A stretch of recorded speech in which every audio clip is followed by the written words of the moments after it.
Yeah, that'd be watch it cool. together. That'd be cool. But that's actually in your like list of recommendations that you sent us Frownland, and I was like, what the fuck is Frownland? And I researched it. I was like, oh, this guy is like somehow like related to the Safdie brothers.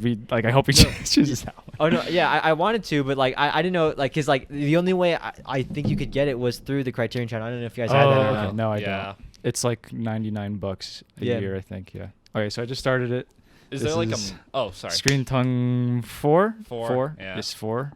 Do you guys want to anything you guys want to talk about before we get started? I was gonna say it's like $9.99 a month. I just did the annual thing. Oh, which is, the annual. It's like $100 $900 a year. Yeah. I'd just be worried I wouldn't watch enough movies. Trust me, like I don't think so. No, because like it's not even just like the movies they have in there, but they have like all the Criterion special features. That's and then they have their own original programming, like interviews or like just filmmakers talking about films from the Criterion Collection. That's only on there because I know they have some of that stuff on YouTube, but this is like longer versions of all that. Okay. Like there's an hour interview or like conversation with the Safdie brothers and Ari Aster where they just talk about Martin Scorsese's early work. And so like fun. It's just great things like that on there too that's only on there that I really like. Yeah, everyone go check out the Criterion channel. It's my favorite fucking thing. When I was trying to look for a place to watch Naked, I was like, oh, they have it on the Criterion channel, but it's $100. I'm not gonna do it. So we ended up watching Naked in like 420p. Oh man, I bought the Criterion. yeah. But it was still doable. Even though it was in 420, I was like, oh, I'm still really enjoying this movie. I watched Graveyard of Honor on my computer. Yeah. So. Yeah.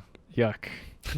I know. I always try to at least on my TV. You know? I watched Wild Strawberries on my computer. That made me mad. Yeah. How does it feel knowing you're watching an excellent movie the same way you watch porn? Nah, I watch porn on my phone.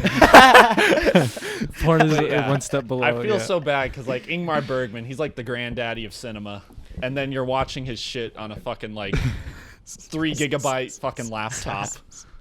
It's never too late to rewatch it in its proper way. I'm gonna buy the Criterion. Yeah, buy it. Okay, so we watched in order. We'll go in the order that we kind of recommended. Okay, that's fair. That's fair. So first was Mandy, then it was The Leopard, then it was Graveyard of Honor, right? Okay, so we'll start with Mandy. You recommended it, so I'll let you have the floor. Tell us the background. All right, so I just want to put you in the setting. I'm a senior in high school, and I'm the Nick Cage is my favorite actor of all time. Nice. I'm just gonna say it like there. Best choice. And so every time he makes a new movie, I like to keep up with it and shit like that. And I had heard about this movie when it premiered at Sundance and how everyone was raving about it at the Midnight Madness premiere and shit like that. I'm like, okay, I gotta have this on my calendar. And so I get home from school and I'm going on IMDb. And you know how it says like things that are coming out soon. Yeah. And so it sees a new Nicolas Cage movie.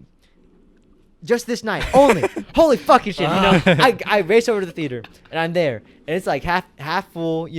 This is back in the day when theaters were still existing. Back in the day. Yeah, like a year ago. But like, yeah. But it's only like, I don't know. There was like some like Nicolas Cage fan club or something there at the theater, and because like they were going around passing around like Nicolas Cage pins. Only if you're in the club. I wish I got one. I was gonna ask for one, but cool. I went there by myself, but then I watched this fucking movie, and 2 hours passed by, and I'm blown away. Holy shit! Because I thought, like most people, I watched last week's. It's 50-50. I guess I'd call it 75-25 if you're gonna see a shitty or a good Nicolas Cage movie. Dude, yeah, watching in theater, wow, man, that had to great. be cool. That was great. And there's so many things, like not even just the visuals, but even just like the score from the sound. Yeah, I think it's Johan Johansson. Yeah, and a big tragedy that we lost him so soon. Died. Oh, he's fucking dead. Yeah, he died in 2018. That was one of the last movies he worked on. That sucks. How old was he? I want to say he was like. He was close to 50. Yeah, he was in his 40s. Okay. He did a good job. The sound here was awesome. Like, this was great. Dude, I love the soundtrack. Yeah. And then the rest of my senior year. Oh, sorry. You're good. The rest of my senior year, I just listened to that soundtrack all the time. But yeah, even it was great. And and Mandy's just a movie I've revisited a lot. I've probably seen it 10 to 12 times since it's come out. Oh my god! Holy shit! I'm a Mandy evangelist. Where like if my friends are over at my house, or like when I first started dating my girlfriend, like I gotta show you this movie, and so I love to show it to people because sometimes Nick Cage has a bad rep with the common folk. You can show him, man. Yeah, you can show him. Yeah. So I saw him this one, which shows I think his true range as a dramatic actor, because he does still have those fucking hammy flip out moments. We can talk about the bathroom scene later, but then like there's just like genuine like I don't know. To me. He works in that movie, and I think it's just like when you put him in the hands of a filmmaker that knows how to use his talent, it works. And this movie's just fucking badass, It's like, the way I describe it is like it's almost as if like John Wick meets Hellraiser. Okay. Yeah, I can see. John Wick meets Hellraiser. It's a good way to put it. This was the second time I saw it, and the first time I saw it was because of you. Yeah. You like recommended like okay. First time, I don't know if like I got it all the way. The pacing kind of got to me the first time. Oh, really? But the second time going in, I kind of knew what to expect, and I liked it a lot better this time. It's very metal. I was gonna It's say like- that. Yeah, it's it like feels like a metal concept album. Exactly. You Yeah. know? That's one reason why I really liked it. Like this felt like a very 70s. I mean, it's supposed to take place in like the 80s or something, right? Yeah, but it's like it feels so 70s. I was like, oh, dude, It's this like- is awesome. There's that I don't even know if it's like a prologue or whatever, but it's that The what's quote? it say? When I die, put headphones It's like on you me. put like amps by my feet, and Yeah, then like yeah. you put headphones around my Speakers head when and I'm rock dead. and roll till I'm dead. Rock Yeah, and roll. yeah. And That's then a good it quote. plays that like 80s, 70s type of metal. Oh yeah, prog the King rock. Crimson song. Yeah. I love that Dude, song that too. song Starless. was dope, dude. Yeah, that was song. with the forest and the like. Yes, just the, exactly. That it was perfect. that man. It was prologue great. it's like the great like just like I don't know like tone like just It was just to good. get It you, was like- really good. It was and like once it cuts to Nicolas Cage's face, you're like, oh yeah, yeah, He's a fucking lumberjack. yeah. But I was doing some. I'm pretty sure I have to double check on it, but I know the quote. It was said by someone on death row right before they killed him, that's hardcore. Yeah. Dude, that's sick, bro. That's one way Yeah. to go out. But I don't know if there's any other meaning or besides it just being It's just hardcore. cool. Yeah, I think as it's just fuck. yeah. There's not a lot. It feels so much like the whole thing is kind of like an album cover almost. That's Yes, how I dude. felt when I was Yeah, watching yeah. it. It feels like an album, and it also feels like a progressive rock song. Yeah, like yeah. one of those 10-minute songs. Like a tone that- poem or something. Yeah, Yeah. that doesn't have like lyrics till like 5 minutes in, Yeah. and then it's just fucking great. That's how that song actually is though. Like if you listen to the whole version of the song, it's like like Yeah, I 7 still need to minutes. listen. Yeah. I put it on my playlist. I haven't listened to it all the way through yet. Yeah. Because that beginning, the guitar like doo doo doo. Yeah. It's like, dude, that's just, it really gets that tone, man. I really love that tone. Very It's like psychedelic. the trees are like blue, and then like the font is like red. I just everything about it visually there at the beginning was like I'm in it. I'm And, in it. I and wanna even see just it. like little things like the grain, like because like sometimes Yeah, you, there's like, there's that grain. like right. you'll watch something and it just feels like I don't know, it doesn't work. It feels Mhm. like cheap, the grain. But this one here, I don't know, I love it, and I just love this movie. I don't know, what you guys or what did you think? All right, I was all right. So I'll tell you what I really liked, and what caught me off guard about this movie, was like the movie's like the first half of the movie is like the prologue. Mhm. It's like you don't see the Yeah. title until like literally like the midpoint. And I was Yeah. like, that is so fucking cool. I was like, I'm not gonna do that in any movies I'm gonna make, but like that is so cool, bro. Like I respect the balls of this movie. yeah, it's like you know? that's like it's like but like you don't see the titles, but you see like Summer of like 83 or some shit, and then it's like the Shadow the- Mountains. Yeah, Shadow Mountains, Yeah. and like the That's so metal. children of like Children of the dawn, right? And it's like, oh, okay, this is like kind of interesting. And then it gets this fucking wife dies, gets burned. It's like Mhm. brutal. It's crazy. And then the title's like right there. I'm like, oh my fucking god, bro! I can't believe they just did that. And then it's like I've never seen vines. anybody do that. Like that's so. And I love like all the animated sequence, like those titles. It's just so. the titles are good. Yeah. Yeah. The titles were good. Like the very like.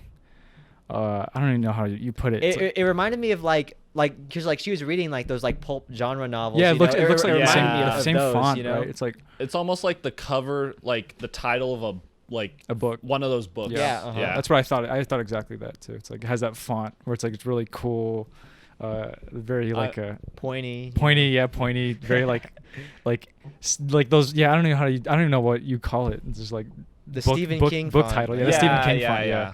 It was really cool. But like very over exaggerated. Uh-huh, But for uh-huh. the better. yeah. I was gonna say, what did you think it was gonna be like? I thought because you said you didn't like it that much the first time The you first saw time- it. it I was was just expecting more slow. something like the Yeah.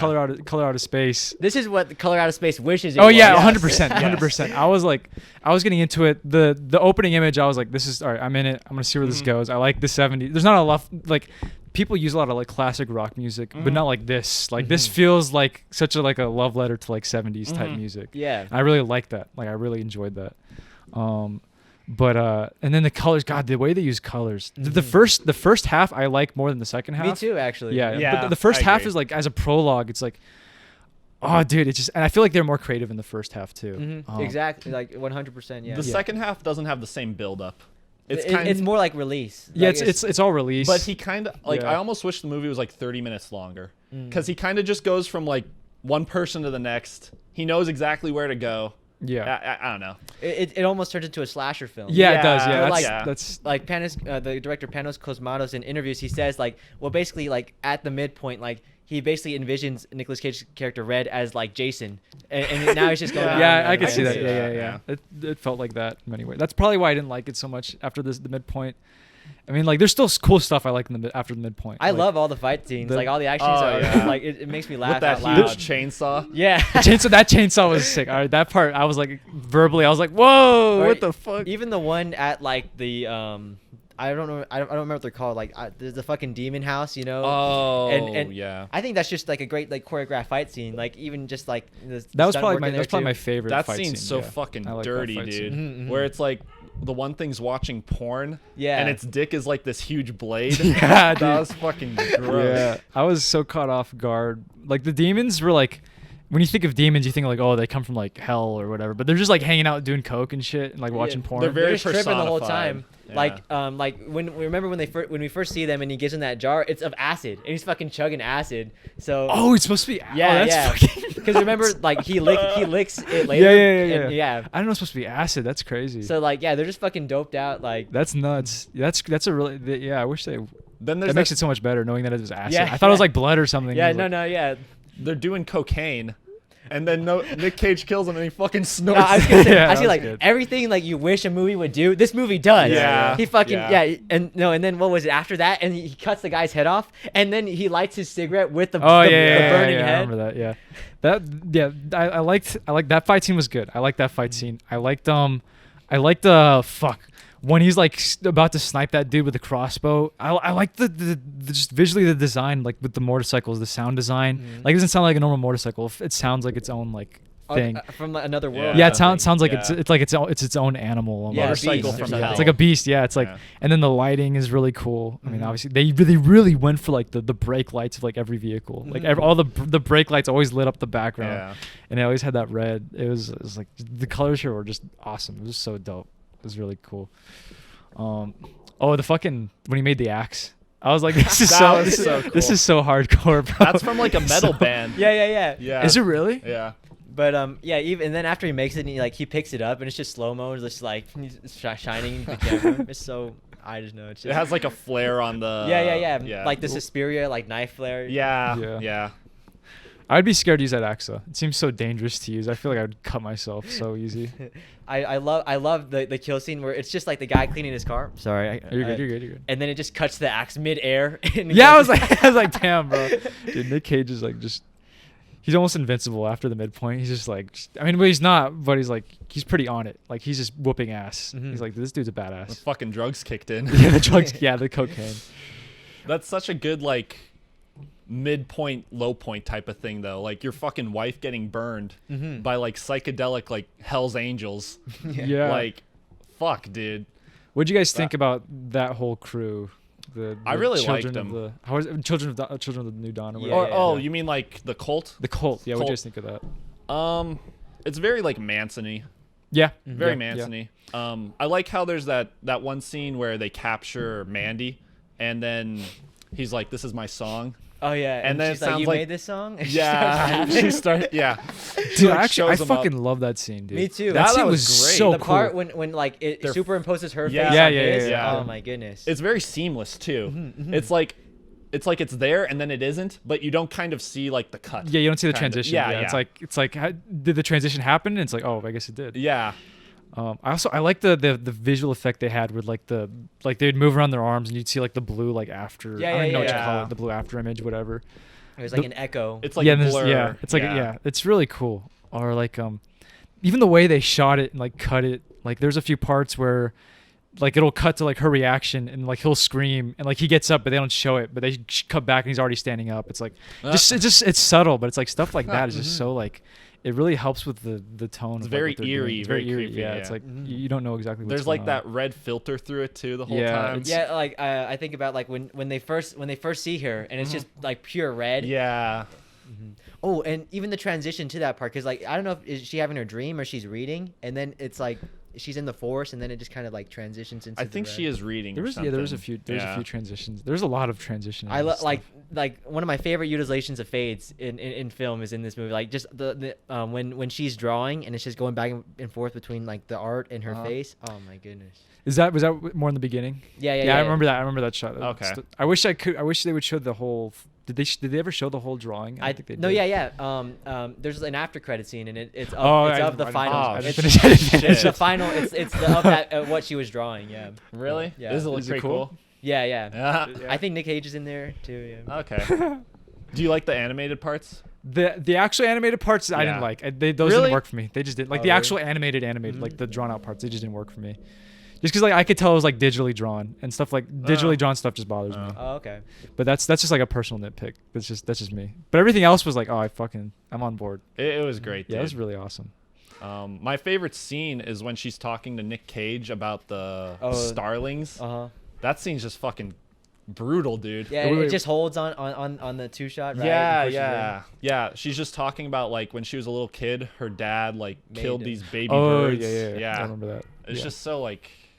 Oh god, I like stuff like that. It's similar to this like, the writer from Fight Club told this story on Joe Rogan. That's really similar to it. Yeah, it's like a really like just a weird childhood memory. It's like a childhood trauma. Like a loss of innocence type moment. Yeah, exactly. Yeah, those memories always like it's always fucked up to hear that shit. It's not even like it serves like a greater purpose towards the story, but it just like puts you in their world kind of.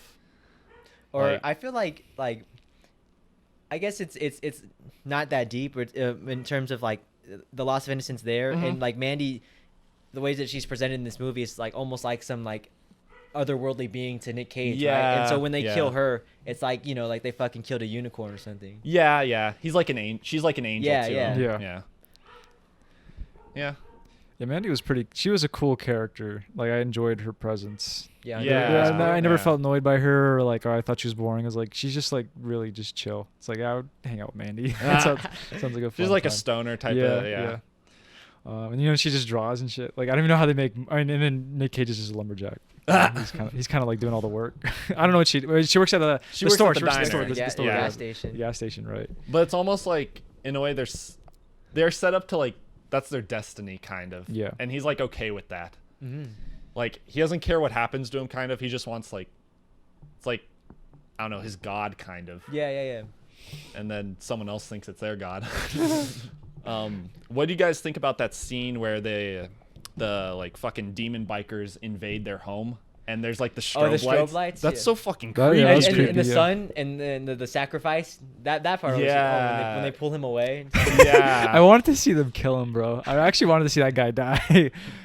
But like everything about the strobe lights was fun. The fat dude. The fat dude. Yeah. I love right before that. Like it's like Nick Cage. He's looking outside at the forest, and then it just pans into the darkness, and then they're just there, the silhouette in red. And then the music. Yeah.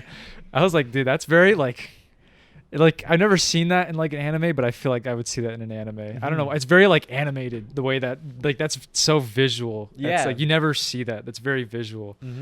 But yeah, that scene was so fun. I really liked that part. I think that part made me smile.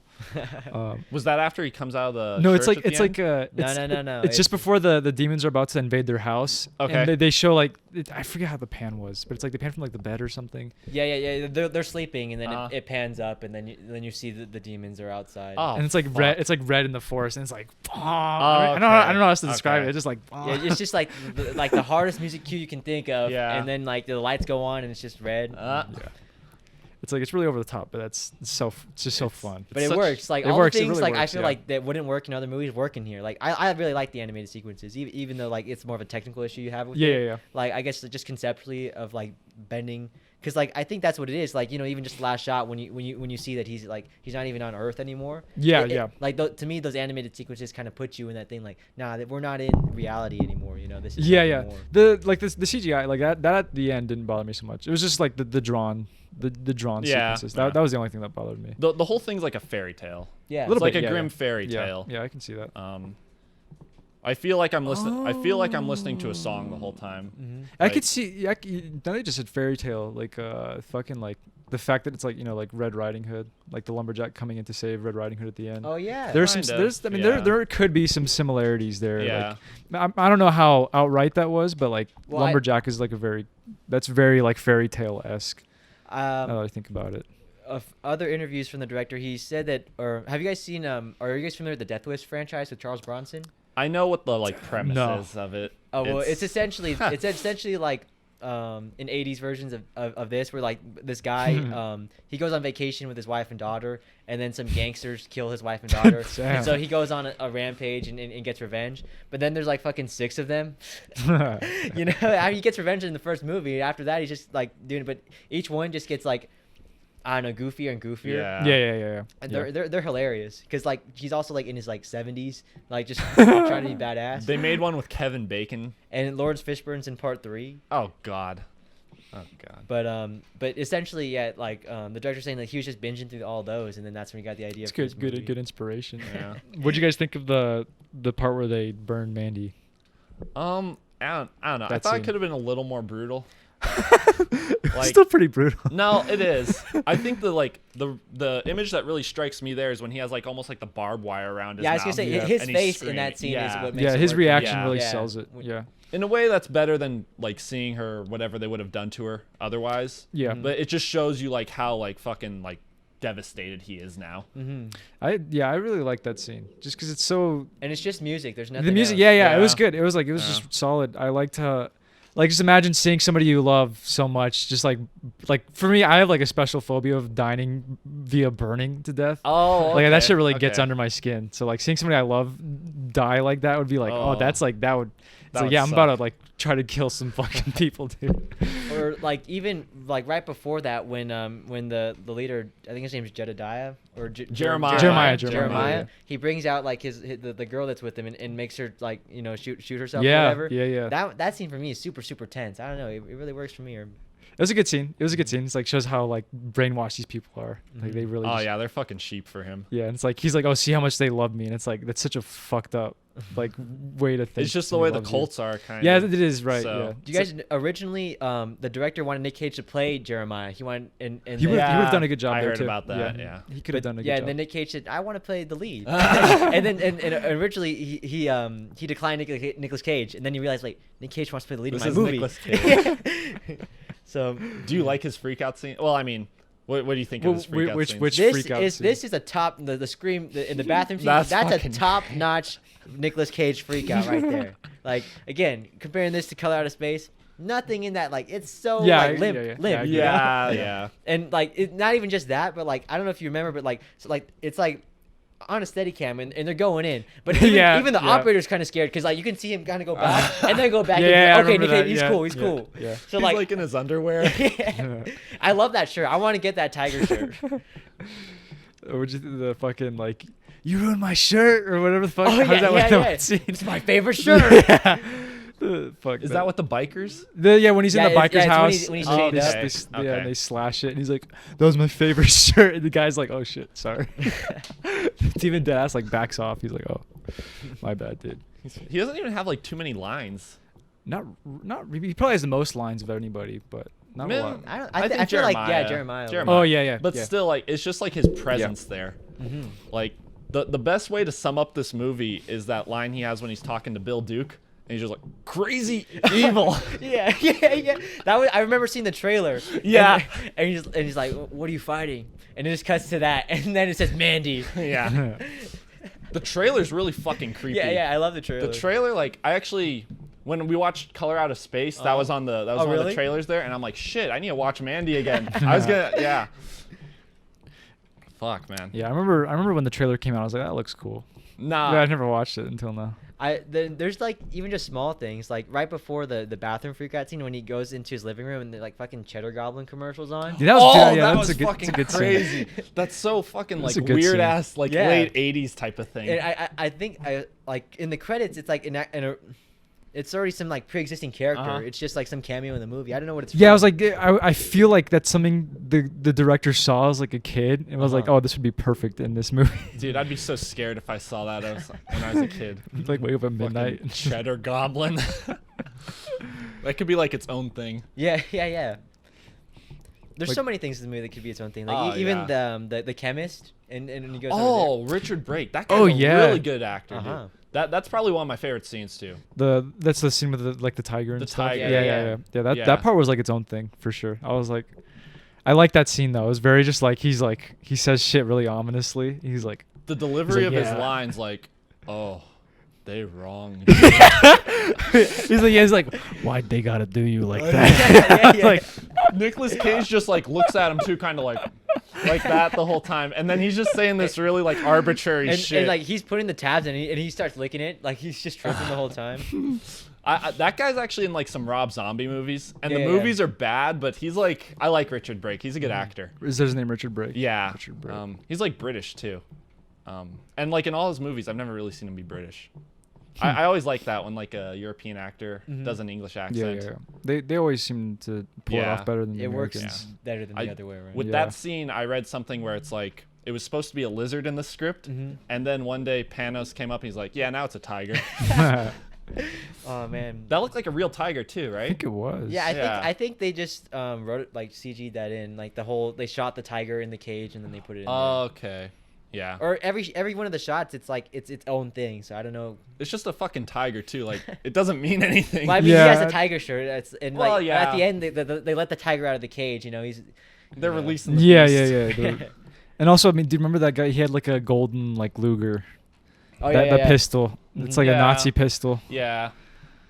But it's just like I feel it's like we want a tiger in this, and it looks good. Yeah, the fucking cinematography is amazing and like all the way around. I forgot to look because I don't know if that guy had done anything else. I didn't look it up.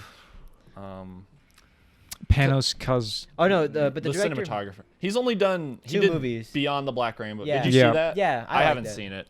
I need to check that one out. like is even more less narrative than this one. And really? Yeah. It looks a little bit less narrative. Yeah, it really is more just like an art piece almost. Yeah, that's how it looked in the trailer. I still want to check it out though. And then Elijah Wood like redid this, or he produced it too. Yeah, he produced this. Yeah. He has a production company. He just does genre stuff now. Oh, nice. Panos Cosmatos, his dad is actually director. I think his name's George. Yeah, and he directed a whole bunch of action films from the 80s and 90s. Oh, nice. Yeah. Cobra with Sylvester Stallone. Oh shit. Yeah. Okay. He has a popular one on. Interesting. Let me see. George Cosmatos. They're both like Greek. George Cosmatos. If you hear the way too that Panos Cosmatos, I don't know, Cosmatos speaks, he looks like this big burly dude, and then he has like a really nasally voice. Yeah, he sounds like the nerdiest guy. Yeah. The DP shot one that came out, Pieces of a Woman. I heard that's pretty good. I heard about that. Yeah. It just came out on Netflix. Shaya's in that, and Benny Safdie's in that too. Oh yeah. I heard Benny Safdie's in that. Benny Safdie's gonna be in the new PTA movie too. Really? Yeah, that's gonna be cool. Man, I can't wait. He did the second Rambo. That's what I was thinking. Oh of. yeah. And Tombstone. So that makes sense. Tombstone. I never saw Tombstone. I think what else have we talked about, Mandy? It's so like there's still a lot to talk about there. I remember just like watching it and enjoying the fuck out of it. It's just like, the fun. That's what I'm saying. Like it's endlessly rewatchable to me, at least. Like there's like a lot of stuff I'm forgetting to talk about. Even when you know it's coming, like I don't know, it works.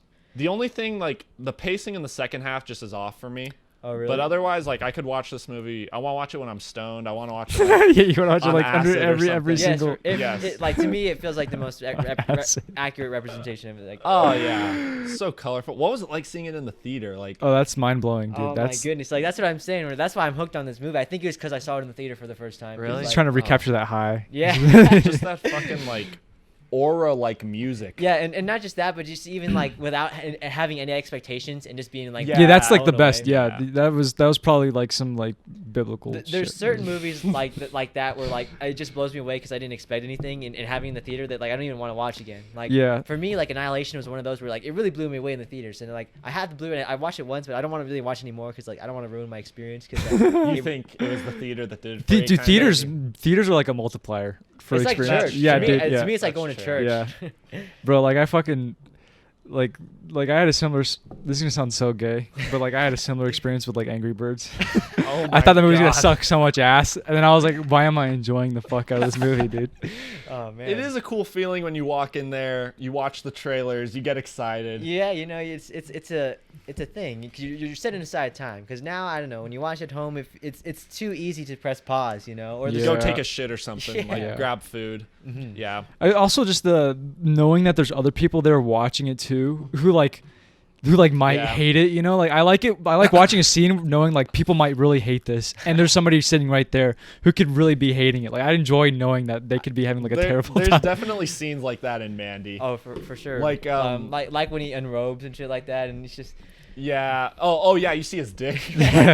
The scene I was gonna say is like near the end, right before he kills Jeremiah, and the lady just gets on her knees and she says like, "I'll do Oh, yeah. anything you want." I'm good. Yeah, I'm suck your really- dick. Yeah. No, that's what Jeremiah says. Jeremiah, Jeremiah. Oh, Jeremiah okay, says it, okay. Yeah. Or no, she said something though like, No, she said like I'm a sensual good. lover. Yeah. I'm the best lover Yeah.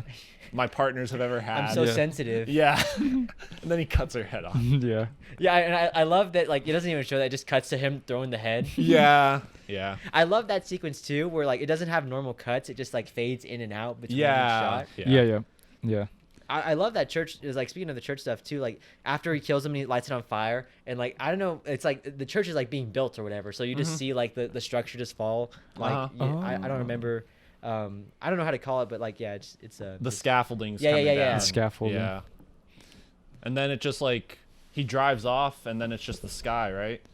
or no, it cuts to him. He sees Mandy there, and at first he's like confused, and then it's that smile. Oh yeah, with her in the fire. Yeah. Okay. And then it's like it zooms out and it's like he's on another planet. Or it's the flashback Yeah, too. yeah, Like, I think yeah. I think it's supposed to represent when they first met. Like they're at like the Okay. club. Okay. Oh yeah. Then there's I forgot about that scene. Yeah, they have that in there. I like how they made the main villain like really insecure. Like, Yeah. like everything he's doing is clearly from a place of like this guy is like he really wanted to be famous, was obsessed with it, and found this like alternative, which is like kind of working for him. Then he found some like retards that'll just like listen to whatever he says. Yeah. They're And- probably just tripping the whole time. Yeah, honestly, they're probably Yeah. they gotta be like tripping on that. Oh bee yeah, shit. because yeah, the Oh. bee or Yeah, whatever. Dude, Yeah. that scene, I don't Oh, like yeah. bugs. I don't like bugs at all. And oh, that's so gross. That fucking like mosquito Yeah, hawk 'cause looking then thing. like the welt that comes afterwards too. Oh, fuck, dude. That stinger, dude. That shit was so long. Yeah, it was a big wasp, dude. It was like that And then big. it's in that fucking Yeah, like they have gunk and it. shit. Yeah. Oh, dude. Imagine like getting stung by like a bug and then getting high. I'd be pretty mad. There's But I mean, I'd probably be too fucked up to get mad. But what was it? so much. It's very like visually layered. Yeah, there's a lot to talk about it visually, for sure. I almost need to like Even watch it even again when they to- first see Mandy, like the colors there are kind of like reminiscent of like when she's like fucked up on the bugs. Like it's kind of like a pinkish red, Yeah. you know. It's like you could tell they're all just like they're really just like slow. I don't know how to describe it. Like the way they talk and shit. Yeah. The way they're just like the way they think about shit is like I need you to go get this person. He's like, consider it done. It's like Yeah, dude, these yeah. guys are like fucked up. Oh, I love when it shows the horn of Abraxas and Yeah, for and some then the reason- green. Yeah, the green. Yeah, that part was cool. And I like how that's not even like happening in the world. That's just like I don't know if it's like their brain, Yeah, how we're probably supposed to how feel they- about it. It's like yeah. how it's more about the experience. Like this thing is like otherworldly. It's like Exactly. there's a lot of attention to it. I guess that's how I describe the movie. It's very experiential, right? Yes. Yeah. Very- Yeah. yeah. Like not a lot of people would like. I feel like people like really straight edge people would be like, this was boring. They'd probably think it's slow. They'd probably just say style over substance. Yeah, But, it's style over substance. Yeah. Sometimes I just want that style injected directly into my vein. Yeah. You don't like an artsy movie, style over substance. The director's pretentious. Oh man. But Oh yeah, and even just the Bill Duke cameo. I know we were talking about before, but just to have somebody, you know. Yeah, I wish it was almost like a team up thing, or like he came in at the end. That'd be really funny. That'd be really funny. Well, do you guys remember his lines? I think he had some fucking funny lines. Which part? Or Bill Duke. I know he was talking about the demons, like they're not like normal people or whatever, or I just remembered that you're gonna need this, and that's when he gets the crossbow. I'm gonna look it up. He said something. There was a few. Yeah, there was like he was warning him. Like there's rumors around going around with like the truckers and shit. Yeah. And like they find prostitutes with like their guts spilled or whatever. Mm-hmm. What else did he say? He's like, yeah, you're gonna need this. He gets the arrows. He's like, I made these myself. What else does he say? Yeah, he said like one thing that was kind of interesting. You're a vicious snowflake. Oh yeah, that's when he's tied up. Yeah. Right there, that I think that's like maybe the second time he gets crazy, right? He's like, "You're a vicious snowflake." Yeah. Oh shit! There's actually some really good quotes. The darker the whore, the brighter the flame. Yeah, that was a good quote. It's a good one. Oh, what are you hunting, Jesus freaks? I didn't know they were in season, man.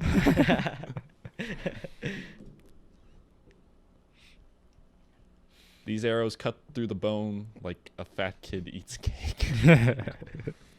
Oh, this is the one. It's just a long ass one. I'm not gonna read all that. Oh, this is the one.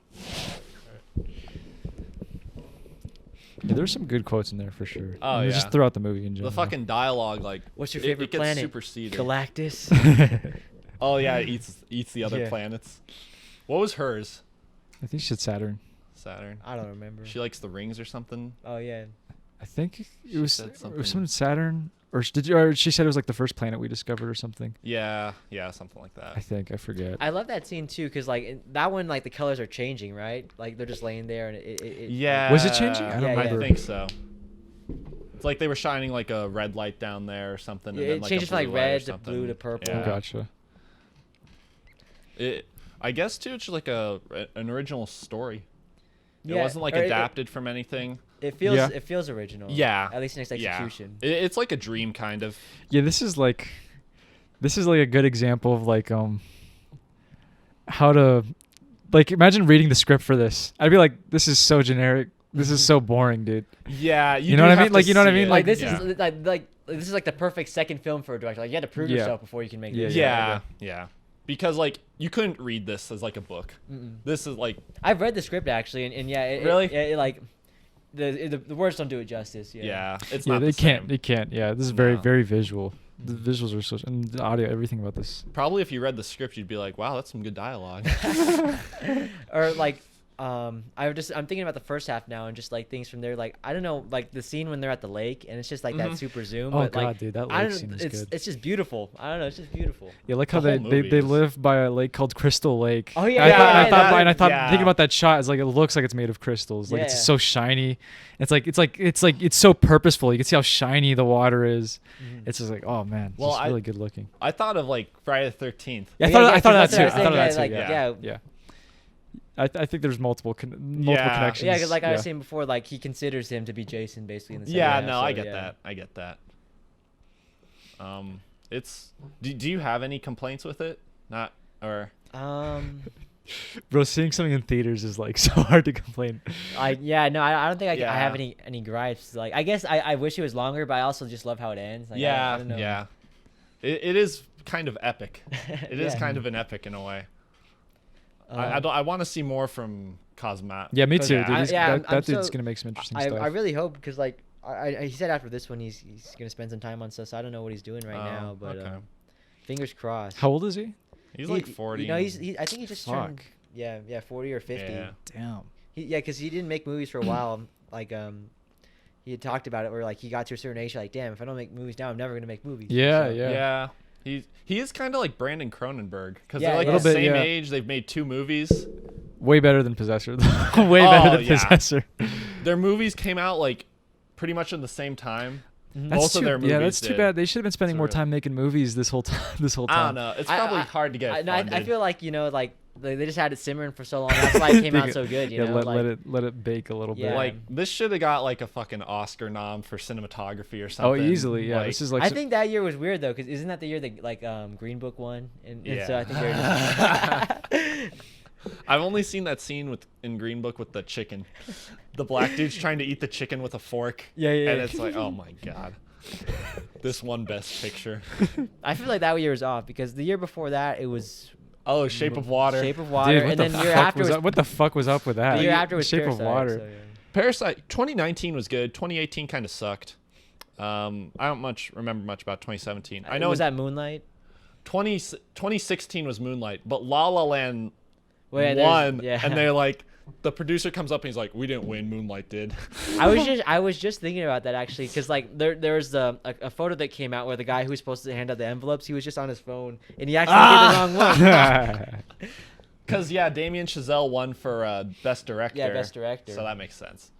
Oh, speaking of Criterion Channel again, he has a masterclass on Criterion Channel. That'd be They cool. have masterclass on Criterion. Well, like it's like a 2-hour like just talk. Where It's he like a talks video. about- It's okay. Yeah. Yeah, okay. So It's not making. You're really selling the Criterion. I'm telling you, like Dude, it's worth the buy. It's worth it. It seems like it. Yeah. Even the DVDs, they cost a lot. No, but honestly, I'd rather have the DVDs, but in the meantime, it's just because like they don't just have the Criterion Collection; they also license different foreign films. Like they just did. I was telling him about this, but like they did a whole like new Korean cinema movie thing. So, like, They had like a whole bunch of from Bong Joon-ho and Park Chan-wook and all of them. They'll do everything. They had like the fucking Texas Chainsaw Massacre. Oh yeah, they on did. there. They did a '70s horror thing for Halloween. It was so fun. That sounds awesome. I think they had Last House on there. And they had like sisters. And bunch of shit, bunch of stuff. And then their DVDs, like they have really good restorations. Yeah, and not just that, but even just like the DVD as a package, because it'll come with a whole bunch of like written Like material. actually, yeah, There's a yeah. booklet and That's posters great. And stuff, so it's worth it to me. Do you have the Andrei Rublev one? There's a fucking poster. Oh yeah. It like the booklet. The booklet's a poster. Oh, that's so cool. It's really cool. I have. Yeah. Did you put the poster up? Well, it's also like an essay on the back. Oh, so you want to read it? Yeah. What were you gonna say? Oh, I have the Moonrise Kingdom Criterion, and it's when you open up, it looks like the manual of the camp. So it's pretty that's cool. cool. That's cool. That's really like nice attention to detail. Yeah, it's it's awesome. Oh, dude, and the covers are usually pretty good. Like I honestly, like to me, like even more than winning an award, if I want to make a movie that's in the Criterion Collection. Yeah, I think about that. You know what I was thinking too is the Criterion Collection. What if they start like producing? I know you're my talking about God. the last podcast, but That would be cool. I like them. I guess I think they're good as curators. You know, if they start producing, then they're unstoppable. Yeah, then they can kind of like get whatever. I wonder but what they would. still. I wonder what they would produce. Oh no, because That'd be then so I would consider them like Netflix for now. They just trying to make their own original shit. And, you know. Yeah, but Netflix just fucking Netflixifies Well, yeah, I know. everything. But like in terms of promoting stuff, you know, I like how they Yeah, promote stuff that's yeah. just like that you probably wouldn't see otherwise. kind of obscure. Yeah, like Yeah. like cuties. Yeah. I found some cool shit on the Criterion I Collection. thought you were gonna say Like- I found some cool shit in Cuties. Oh no! Did you watch it? No, but No. I considered it honestly. Dude, it has like an 11% with the audience rating on Rotten Tomatoes, but then the critics score is like 90. Dang. Well, I mean, wasn't it like what the fuck? It was like French or something, wasn't it? Yeah, it's a French. Well, like Yeah. I feel like from what I've heard about it, like they say all the stuff besides like the weird dance sequences are actually really, really good. So. I've heard it's like, yeah. Everything besides watching 11-year-olds twerk is pretty good. It was like marketed towards like fucking like lib-right pedophiles. So Yeah. Okay, back to Mandy. Back to Mandy. Let me think. What else? Oh, I was gonna. I don't know if you guys caught this, but at least on this, on my fucking 12th time around, Yeah. at least when he smashes the head, I don't know if this is just a performance thing or if it means anything in terms of like the primal nature of the second half. But like, it almost seems orgasmic. Like he yeah, he like I can get that. gasped afterwards, and like I don't know, just the way it seemed. I don't know. It was definitely a release. It was like he crushed his head and like, they kind of stay on it for a little bit. And he is talking about sucking his dick right there. Oh yeah. So, no, I can get that. It's like a weird sexual tension type of. He's like sexually linked with Mandy's death. There's a lot of people like fucking what's his name? Nicholas Winding Refn. He compares fighting a lot to like having sex. Well, there's a lot of like intimate things that, like even I even consider things like cooking, like in movies or whatever. The way it's like shown, like sometimes the detail in food. But yeah, food porn. Food porn. It was overall it was really enjoyable. Oh, I don't know what it is about the first half. The first half really worked for me. like a watch it lot, again. like really. I well. still think about the first half all the time. Like even in the stuff I make now, I just think about it. Yo, like I don't even know what it is because like first half doesn't have like I don't know. It's like really mysterious, really just like setting a lot of tone. Like they're really setting up a lot. It's definitely the pacing, I think. You think it's because pacing? like the first half of the movie, you're kind of thinking like, where's it gonna go? And then once Mandy dies, you're like, okay, it's a revenge story. Yeah, yeah, that's true. Yeah. I didn't know where it was going for like the longest time. Because that's kind of weird. That shouldn't work. Yeah, you know? Like on paper, that shouldn't work. Because like you should know where your movie's going. No, I like that. Like I like kind of like figuring it out as you go.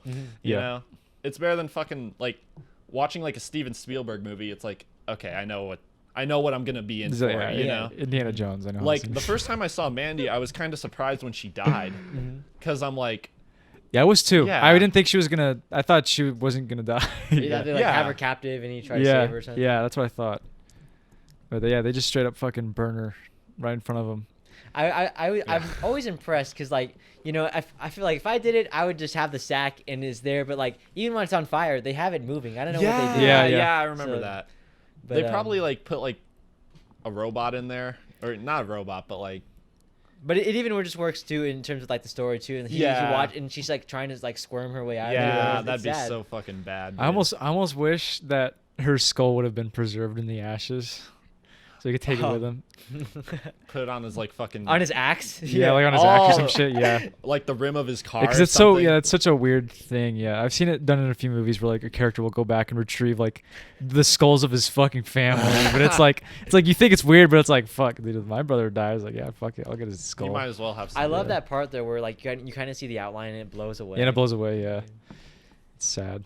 You can almost tell that the head, like you can still see like the eyelids, like and how she looked before. It's like dang, sad.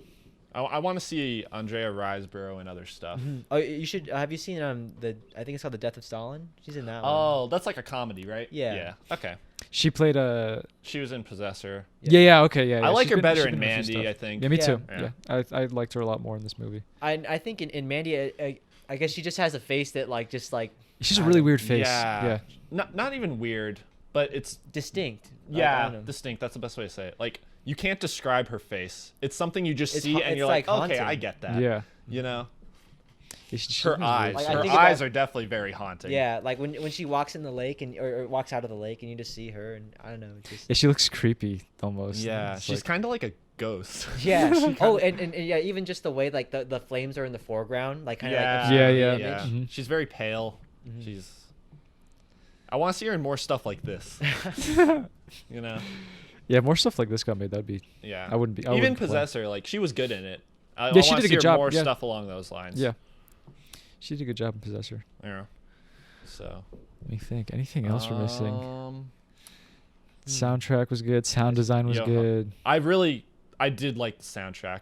I didn't talk about it much, but like it really puts you in there. No, yeah, it makes you feel. It's great, and even just a listen on its own is well worth it. I'd like to listen to the Mandy soundtrack. Yeah, specifically the Mandy theme is beautiful. Makes cheers vibes, beautiful.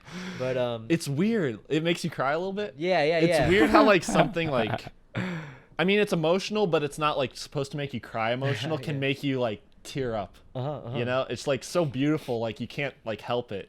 You know. But Johan Johannesson, he did this. He did Arrival. He did Prisoners. Yeah, he worked, he worked with Denis Villeneuve a lot. So did he do he wasn't alive to do Blade Runner? No, that's when he started. Now he works with Hans Zimmer. I know he's doing Dune as well. Yeah, nice. That's why Hans Zimmer didn't do Tenet. Did you see Tenet in theaters? Yeah. Okay. I saw it in IMAX. Yeah. I did. In a couple several sentences, what do you think of Tenet? The way I describe it when I talk about it, like, to me, it feels like the most Christopher Nolan movie. Yeah. Before you saw it, like if you like what you think of a Christopher Nolan movie, it's exactly this. And like this feels like I hope he's exercised his like fascination with time. Like this it feels like to the nth degree. And to me, I like the spectacle of it and well executed. I hear a butt coming.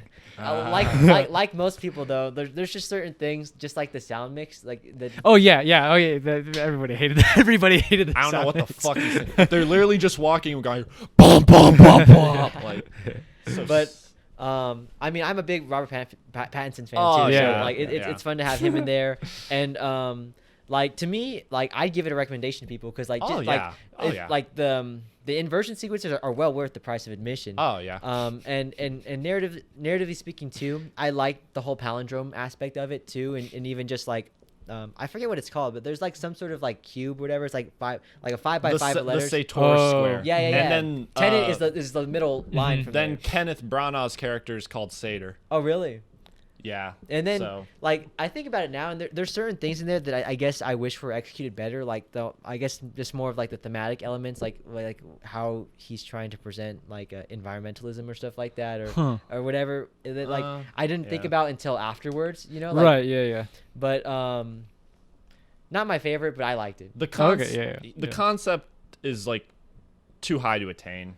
Like and like I don't even mind like that, like most of it is just exposition, because like otherwise there's no fucking way around it in a movie like this. No, you know? yeah. You have to it's explain either some parts. you do it the way he did it, or you make it like a TV But show. I mean, exactly. Even the way he Yeah. explains inversion with the part with the gun, with the bullet, like he did it in an interesting way. Yeah. She's like, here, grab the bullet. don't think about it. just go with Oh it. yeah, there's so many lines that feel like it's meant for us. Yeah, like that line's like Robert Pattinson's like, What don't try to happens. understand it. Yeah.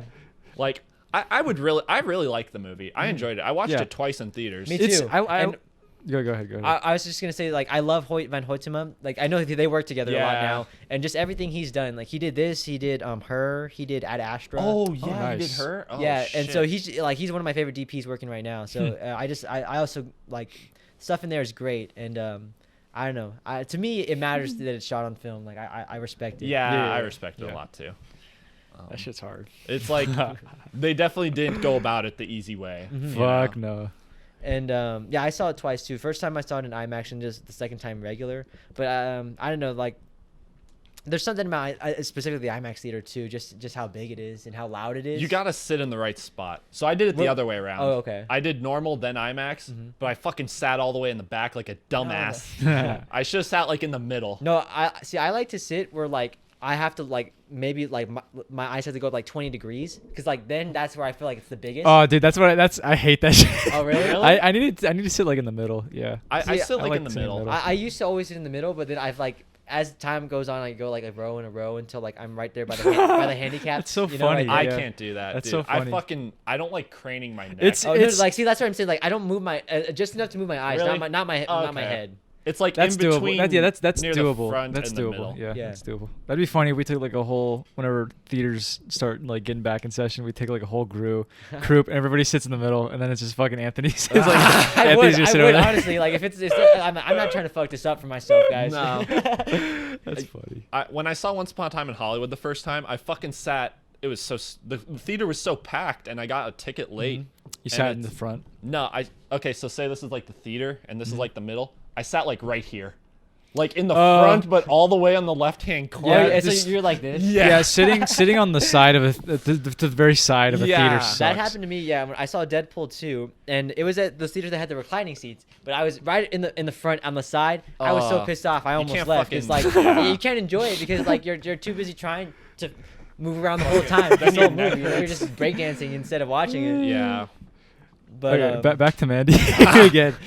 honestly, you know, I was telling Elijah about this, but you guys should start coming to Film Thursdays. I recommend Mandy. We'll watch it there. It'll be fun. I want to see Mandy in the big screen with the Uh-huh. Dolby Atmos. Dude, fuck, bro. Oh man, That'd be When they- so good. When they put the Matrix up on Film Thursday, oh fuck, dude, that I was there too. Yeah. You were there for that? Yeah, Yeah. dude, that shit was fucking. Oh my god. You gotta keep rubbing it in too. I mean, dude, I'm sorry, bro. Watching the Matrix in theaters is like I already love that movie, but like watching it in theaters, like how it's meant to be watched, it's like, and there's like this. And, like I think about that, like, oh, imagine in 1999. Yeah, dude. Holy shit, I would have like shit my pants. Dude, there's some shit in there like that you can't do nowadays. Like even just like cultural stuff. no, yeah, no. Like there's some shootouts where it's like if you did that nowadays, you're gonna get so much shit for Is it- doing that. Okay, don't spoil it, but is it like public stuff? I'm not gonna say. Okay, I'm not gonna say. okay. But there's some really cool shit in the Matrix. I hope we're not gonna like overhype it for you. Just No, like really just shit I'm on just it. mad because I could have had like my first time with the Matrix in a fucking theater. the one that got away. Yeah, Oh man. God. Yeah. I don't know if we'll make a movie that makes a lot of money. We'll buy a personal theater. The one I'd really want to see is 2001. Oh, I saw that for the 50th anniversary in IMAX. Holy shit! It was worth it. That was. I'd amazing. pay like fucking $50 for that. Like, I bought that like 4 months in advance because. Dang. Dude. All right, let's. Christopher Nolan was the one who did that too. Or he like. No, what do you mean? He did a version. It wasn't that one okay. though. He went to Cannes with it or something. Yeah, but apparently, like, cause he's colorblind, and so like Christopher Nolan's colorblind. That's why his movies are always blue or like now green. Because he's red green colorblind. So I heard that version of 2001 is like the colors are way off. Huh. Oh, well, good thing we didn't see that. All right, so let's put a wrap on Mandy and move on to I think we talked about Yeah, it's almost been an hour. a good portion of Mandy. I think we tackled it. I even like you guys are saying stuff and it's like, fuck, I didn't remember that scene, you know? Like I need to go back, revisit it. It's well worth the rewatch, man. Yeah. Dude, I really just like I would almost just watch like the prologue. I do like, that. The prologue, I do that. yeah, just the prologue is just so strong. Yeah. It's like it's just there. I don't even know how to All that describe it. shit with Mandy's really good. Yeah, everything. about Mandy it, does bring it together pretty well. Yeah.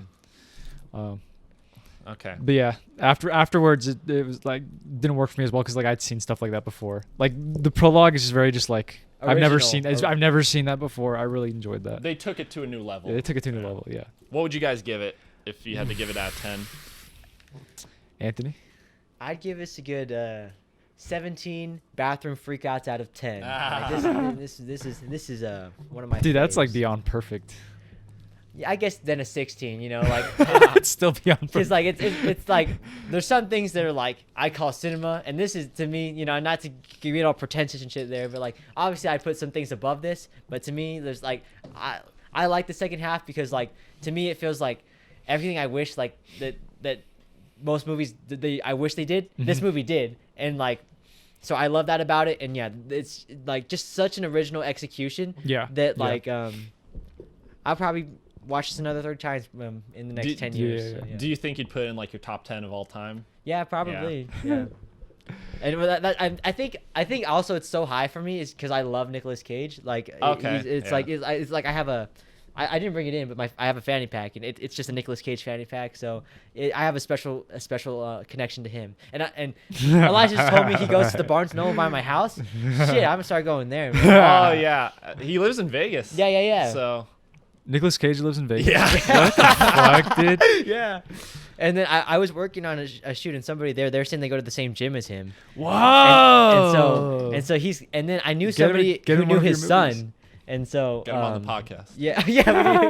I heard he goes to like this one Target, and the lady at Barnes & Noble was telling me one of the cashiers is like really loud, "Are you Nicolas Cage?" And everyone ran up to him, and the fucking cashier got fired. Oh man. Yeah, I believe it. Nicolas Cage is like, "What the fuck?"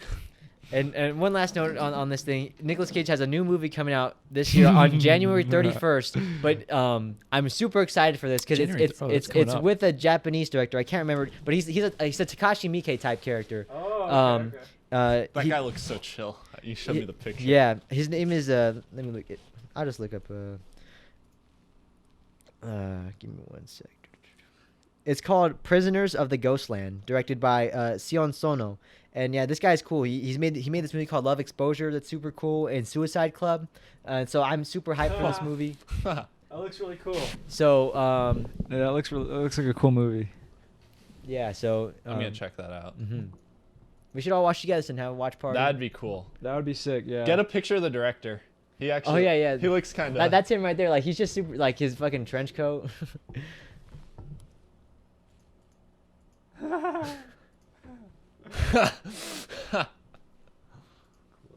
Close. There we go.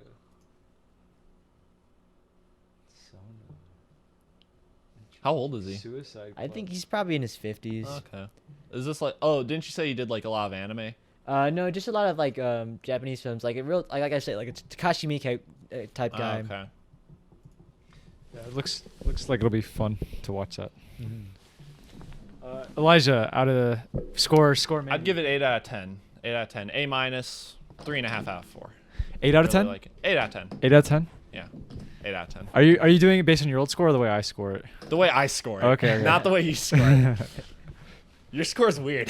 What? My score's it makes sense though. No, it makes sense as long as it makes sense to you. All right, so On your scale, I'd give it like a 9 out of 10. Okay, yeah. Yeah. That's what I was thinking. Like if a student brought this to me, right, and I was like thinking about like I was grading it, I would probably give it like an A minus. I'd be like, you've given me a lot of stuff that's really good, really original. I've never seen this before and it works somehow. You managed to pull it off, right? It's like seeing a kid use like a different way to do math, right? It's like wow, that's really smart. It actually works. Mm-hmm. Like second half lost me a little bit, but but it's like it still works together very well. So I give it like an A minus, like a 9 out of 10. Yeah. Thank you. I'm glad. That's what I'm saying. I'm a Mandy evangelist. I'm here to spread the good news. He's trying to convert everybody to Mandy. Man, I wonder what it's gonna be like the day you find somebody who hates Mandy. I have. Oh yeah, what did they say? And I mean I understand their points, but it's like it's most of the things where they don't like the first half, and it totally throws it totally throws them out where they can't even get into the second half. Yeah, if you don't like the first half, you're fucked. Yeah, so you're fucked. Are they big movie people? Yeah, that's the thing though. It's like they're not movie people. Yeah. So yeah, I get it. Yeah, the only people who aren't gonna like Mandy are me, like if I showed normal this, people. If I showed this to my parents, they'd be like, "Okay, that was a horror movie." It's like no. Okay, so I wish like Roger Ebert was still alive.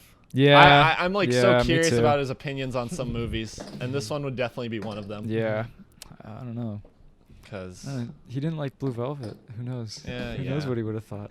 There were a lot of you don't like Blue Velvet. It's like, what do you like? He thought Blue Velvet was like misogynistic. Really? I mean, it is, but but like he gave it like a 1 out of 4. He got mad. Oh, that's so rough. Yeah. He didn't like The Village, but I mean, there's some weird ones that he did give perfect scores to. Yeah, like Star Wars. His grading system was a whole. That could be a whole podcast. I don't care so much about his ratings as much as like just his conversations that he would have about the movies, like Cisco. Yeah. Oh, I still like to watch those old episodes. They're fun. Yeah. There's this one video on YouTube where him and Martin Scorsese talk about their 10 favorite movies of the 90s. Yeah. That's a great one. Yeah, Boogie Nights is on there. Boogie Nights is on there. Crash, Breaking the Waves, Thin Red Line. I want to see Thin Red Line. Mm-hmm. I haven't seen it, but I've heard good. I'm going to buy the fucking Criterion and watch the shit out of that. And then his favorite movie was like called Hoop Dreams. Oh, I love Hoop Dreams. It's actually like one of my favorite documentaries. Huh. It's like 3 hours long, but it's like when people talk about documentaries and finding the truth, like this thing here, like it goes way off the rails in terms of what you expect, but in the best way, and like, it's a great not even just a sports. Is it basketball? Yeah. It's like about their life. Though. It follows 2 kids that they're like 11 years old in either New York or Chicago, and they're trying to make their way into the NBA, and so it just follows their way up the path. Okay, all right. And like. And then just twists and turns along the way, but it's pretty emotional, right? Like the things that they're able to capture, it's like fucking crazy. But yeah, it's really great. okay. Yeah, I have to check that out. Yeah, it's great. Yeah, because he put that above Pulp Fiction. So there's some hype. No, there's a Criterion for it too. Yeah. It's on the Criterion. Okay, so what was next? Right. The Leopard.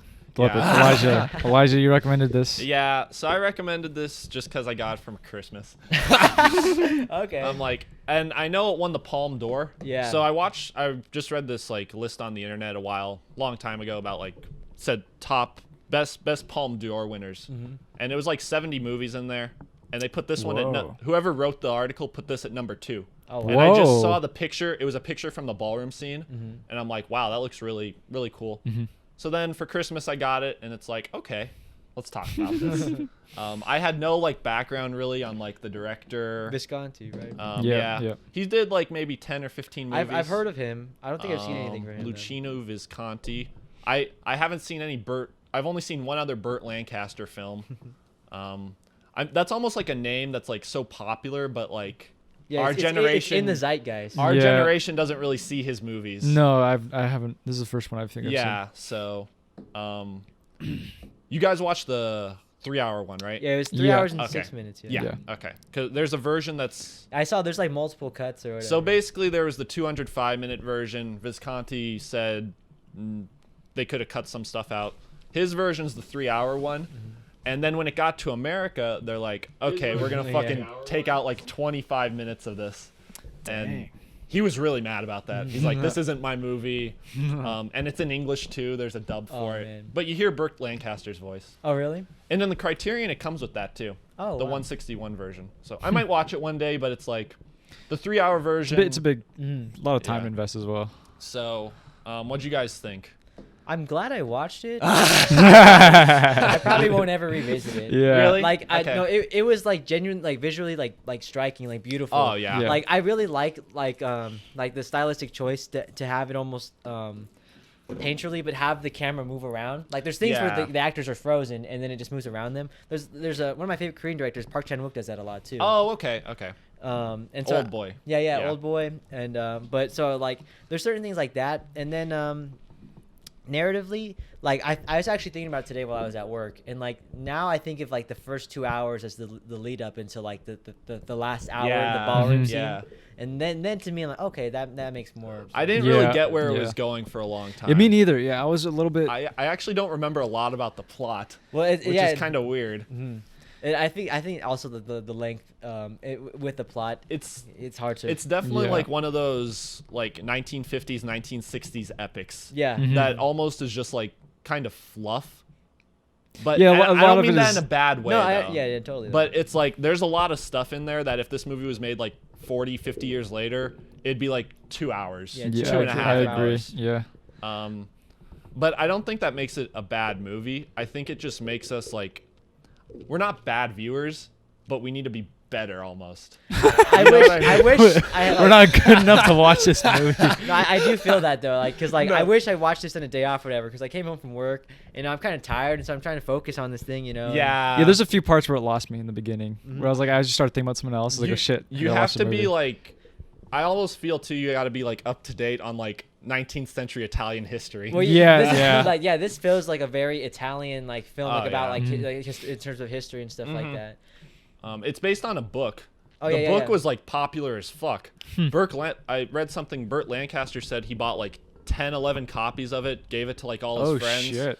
And then Visconti wanted this Russian guy, I forget his name. He was too old. They wanted Laurence Olivier. He was like doing something else. And then when they brought up Burt Lancaster, he's like, why an American? Or like, why? I don't want a cowboy in the movie. But I guess they got together really well. And then Lancaster was in another one of his movies in the 70s. Oh yeah. For watching like the dub or the Italian version, like I think Lancaster does good. It's I basically could- like his yeah, presence. Yeah, I was like, because I really had no idea who this guy. Like I've heard his name, but I was like, I Yeah, don't know where he yeah. came from. It's like a very American name. It's like he's pulling it off if he is American. Could you see him as like an Italian guy? Yeah. Oh yeah. Yeah, Oh yeah. yeah. Yeah. They, Yeah. they wanted to shave his mustache, and his mustache looks so cool. I think like, I liked his facial. I his- feel like without the mustache, it makes him look like very American. yeah, very the way he Americanized. looked worked for me. It's like Yeah. I thought of him as an Italian. Yeah, You know. yeah. That's the best thing going though. Like visually, it is like beautiful, Yeah.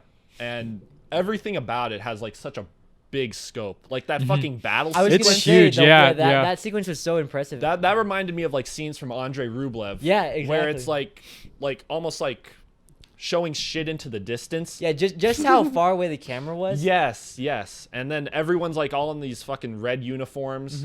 It's just the fucking costume Dude, I design. can't even imagine like how many extras, Oh how many my people they're paying, God. how many people they reused, how many different It takes. took them like 4 weeks to shoot. Like that's like Back some in big the day. that's yeah. some big shoots, dude. I would be fun to be just to be an extra. It's like just run. They're just telling you go that way and fucking yell something in Yeah. Italian. Yeah, dude. Or It looks no, so I fun. know like most Italian films, or at least I think pre 2000, if they had foreign actors or whatever, they would just have you speak your native language, and that's just dubbed over. Yeah. Because like one of my favorite aspects is Alain Delon, the French actor. He plays the nephew. He's from Le Samurai. Fuck. Okay, I thought that guy was Italian. Oh no, yeah, he plays the main character in Le Samurai. Oh, okay. But yeah, like you could tell the whole time he's speaking French. and Yeah, you can tell like the first line Lancaster says for Lancaster's first line.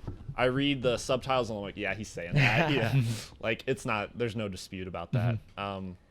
That's like a really interesting thing though about Italians. They didn't think sound like they did. Oh, yeah, sound, sync sound. Yeah. That's like such a bad idea. See, I was gonna say like that's also part of the reason why sometimes it's hard because like I need to get like versed into like how it's presented to me. I don't know if it's just me or like because I know of that already, but that's also why like I don't know. This wasn't too bad for me. Like I got used to it probably about 20 minutes in. Yeah. The one that was bad for me was Sallow. Oh, okay. Sallow, it was just like fucking something's coming out of their mouth after they're done talking. So I really like the costume design in this movie. That had to take so fucking long, dude. Bro, I can't imagine that. Even just like the way the characters were, it's like, dude, they get changed so many fucking times. Like, we gotta change for lunch, bro. That's not like, even like a directing thing, I think. Like, I mean, I'm sure he was like precise with what he wanted. But like for him, it's probably like a yes or no thing. It's like, hey, make me this. Yeah. And make a lot of it. Like, holy shit, dude. And so shout out to the costume designer and the production designer. It only got nominated for 1 Oscar, and it was costume design, and it didn't fucking win. Well, do you know what one? Okay. But did you guys like it overall? The more I think about it, the more I like it. Yeah. But while I was watching, I just thought it was like okay, which I felt to me, I don't know. I low key felt embarrassed. They're like, dang, you know. Yeah, it's like looking back on it, having finished it, it's like I really appreciate the last ballroom scene the most because that's where like everything beforehand kind of like comes together.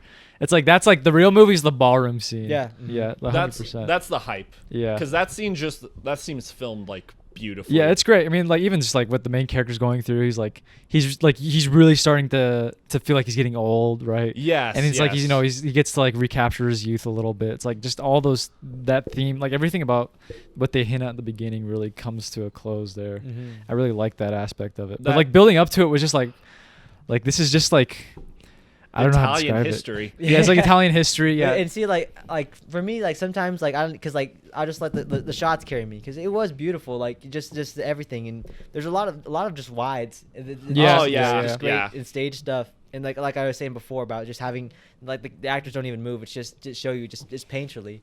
But even that, I don't know, for some reason, like I felt like I want to revisit this, but like maybe like in 10 years. I don't know. Yeah, really? I feel that. Okay. Yeah. I'm actually kind of different. I want to watch it like again soon. Oh, okay. Because I really feel like I missed a lot of it. I feel like I missed almost like some narrative stuff. No, me too. But like, see, I feel like if I watched it next week, I'd have the same experience. Like I need really? time to grow. Okay. What was like the first scene that really got you guys? Do you guys remember the first scene that really was like I might like this movie? The fucking battle scene. The battle scene is very like. This movie makes me feel a lot like Andrei Rublev and Barry Lyndon. It's like just massive scope type of movie. The battle scene though, it's just like so like visually jarring that they got this so many much going people on. I agree. together on like the same page. Like I'm almost thinking about it in like a production sense kind of. It's kind of weird. Like I can't tell if a normal person would be like, "Whoa, what a cool battle scene," but like when I see that, I'm like, "Wow, that's a lot of people they paid, bro." Yeah, that's what I'm thinking about. It's like that's like a lot of people you got like listening to you, you know. For me, it was more of like a narrative thing of like when it was exploring the idea of like because you know, like there's the Civil War and all that going on, but the main character like Burt Lancaster didn't really acknowledge that it was happening, and I kind of like that aspect of like seeing like the true decline of an upper class in the society that's like swiftly fading away. Yeah. And so like I was interested in that, but then like I don't know, it just kept on doing so much stuff. I don't know. There's a lot going on. And I like the nephew character and kind of just in terms of narratively like I think that's the first scene I really cared about was when the nephews are like, I'm gonna go to the war, I'm gonna go to the revolution, and he's saying goodbye to everybody, and then the music plays, and he's just going and he's saying goodbye, and the dog's like trying to fucking like go along with him. It's like such a good like movie moment. Like I just really like it's so wholesome. It's such a nice scene. It's like very like that's like it's like very like what do you like cliche catalyst moment, you know? It's like when you think of a catalyst, like that's like very like call to adventure, but it's like the best way to do it kind of. It's like very strongly like it's like this is what like inspired that in like the rest of cinema. Cleopatra was the one that won, by the way, so. Okay. I haven't seen that. I imagine it's I feel like that was a clean sweep though that year probably for Cleopatra, right? Probably when that like probably like art direction winning shit like that. That dog was really fucking well directed. It has some scenes where it's like biting someone's arm. Oh yeah, I remember. God damn, like he was biting the nephew's arm. Fuck, like just like I don't know. that shouldn't be the thing that like turns me on, but that's just crazy. Like if you have control of that animal, like you have control of like pretty much everything. Yes. Because that's like the thing they tell you. Like yeah. Don't work with kids or animals. Yeah. So, what was I gonna say? You were talking about like the fading of like the class, because there's that one line where it's like, for things to change, they must stay the same, or for things to stay the same, they must change. And like the problem with it kind of when watching it is like that's something that applies to that set period in time, and it's hard to kind of get like a universal meaning out of that, at least for me. I might not like I definitely don't understand like Italian history, so that has something to do with it. But do you think like that's like a universal theme, or it just kind of works within the context of this movie? No, well, it's universal. Yeah, because like, well, I would say like Earth is in like a perpetual state of change, because you know we're always rotating stuff like that, moving, and so to have things try to stay the same, they need to change in order to keep some sort of resemblance of what it is. But I was gonna say another line that stuck out to me, well, like even just like the title of the leopard, and having it that like now the hyena and the jackals are the new lions and leopards, you know. And I guess nothing really more than I like that metaphor. I like that too, because it's like the hyenas are going to become the new leopards. That just shows you what he thinks of the lower class. Yeah. Like he is kind of, he's like a cool character, but he is like stuck up. He's classist. Like yeah. What do you think of the scene when there's the vote? Oh yeah. The vote. I don't remember that scene too. I remember more visually instead of like what happened in the story. Because like I remember that's one where the camera's just going and they're all just like watching like this. Because it's like they win the vote like 512. Yeah, 512 to 0. Yeah. And I was kind of like, it's a sham then, right? Yeah. Okay. But it was hard to follow. It was hard to follow. Yeah, that part kind of lost me a little bit. Because then like Burt Lancaster's like laughing about it, but he's not laughing about like, haha, I won. It's like almost like, haha, they fucked up. Like, oh yeah. It's because the music, like, what the fuck really is wrong with those guys? Like listen to the speech, bro. Like they start it like 7 fucking times. Like, you guys are like, it's such an Italian thing, bro. It's like they don't give a fuck. They're just like, oh, start the fucking music. Yeah. It's like, Jesus Christ. But that part was funny. That part got me back because it was so funny. Definitely.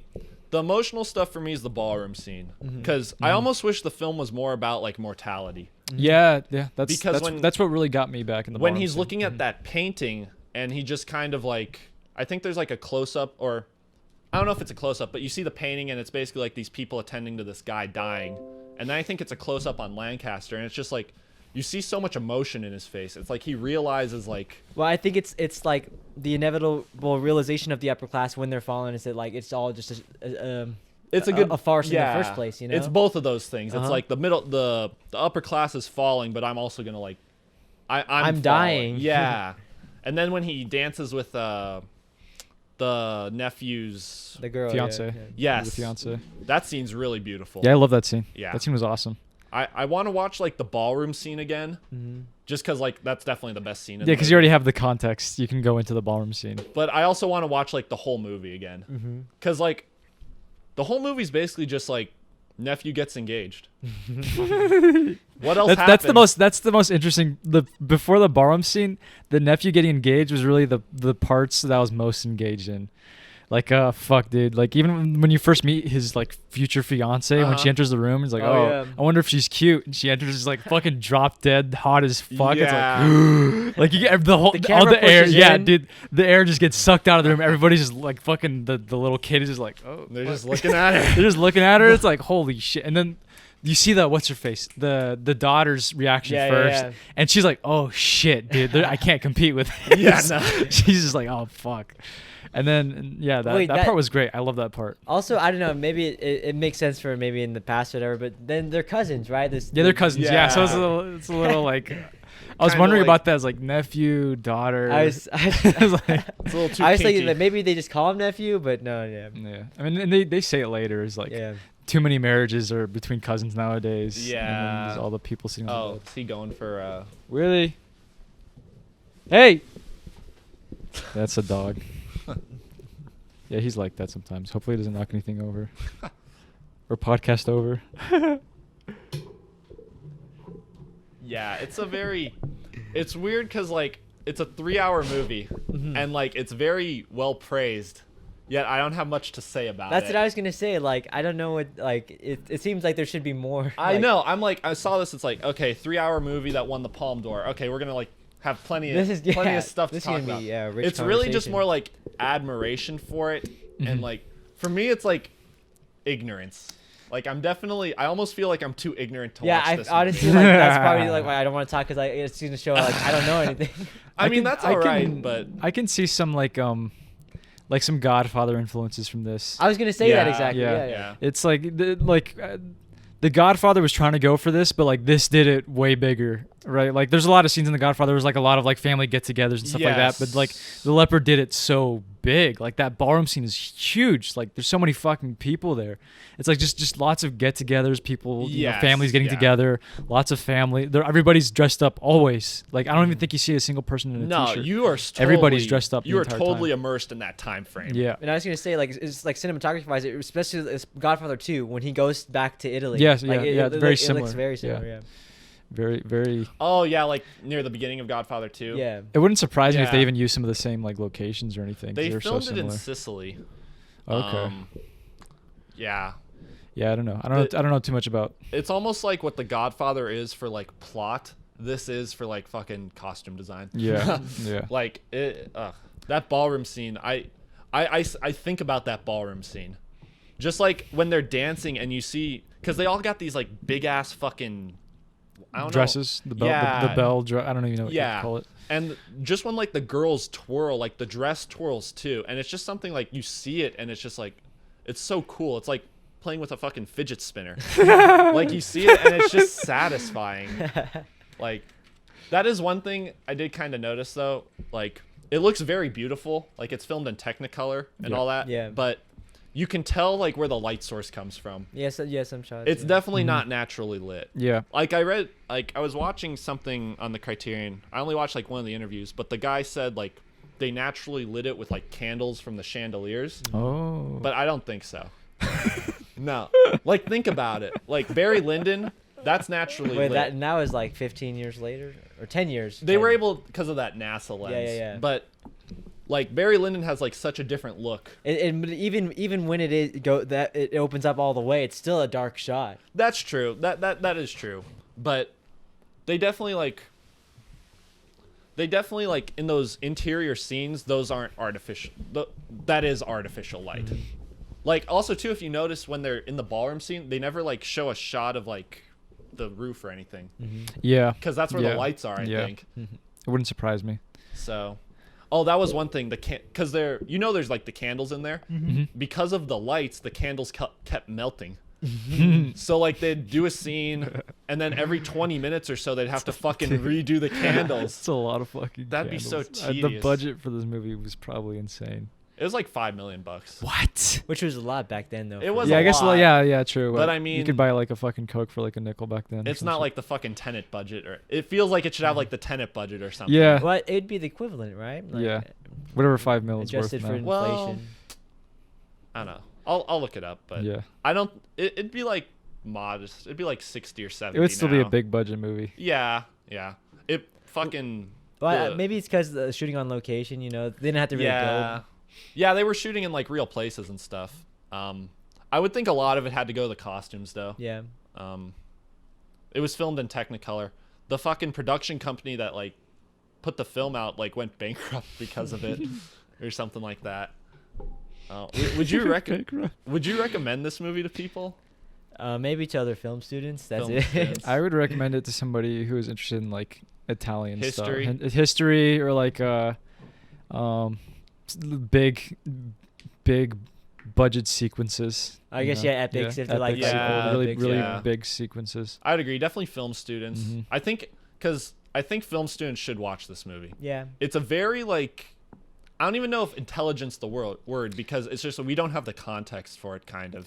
Well, yeah, I mean, it's like you. I feel like if you understand the history behind it, you get so much more. Understanding. Yeah. Right? There's almost like a way though that like Italian filmmakers kind of edit their scenes together. It's like, you know that whole saying like enter the room late and leave early? Rose told us that. Yeah. It's weird though. Like it's almost like they don't give you enough information before they go to another scene. Mm-hmm. Like, yeah. Once Upon a Time in America, I felt was kind of like that. It's almost like you get a little bit of it and then you go on to something else.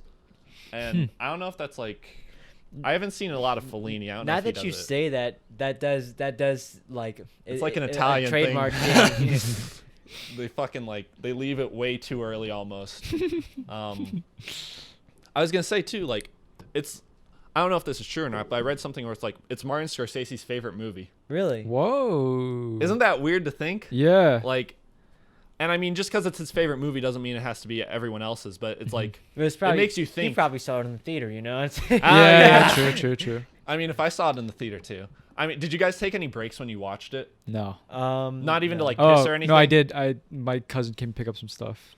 Okay. That's the only break I took. Yeah. I mean, I watched it all the way through, but I still like got up, got something to like put something in the microwave, took a piss. Like when you are in a theater, like I'm not one of those people. I don't think any of us are like you go to the restroom in the middle of the fucking. I can't. No, do that. dude, I can't do that. Hold like, it. I'm Yeah. fucking twitching. My And it's like when you see this would be something good to see in a theater because like then you're fully immersed.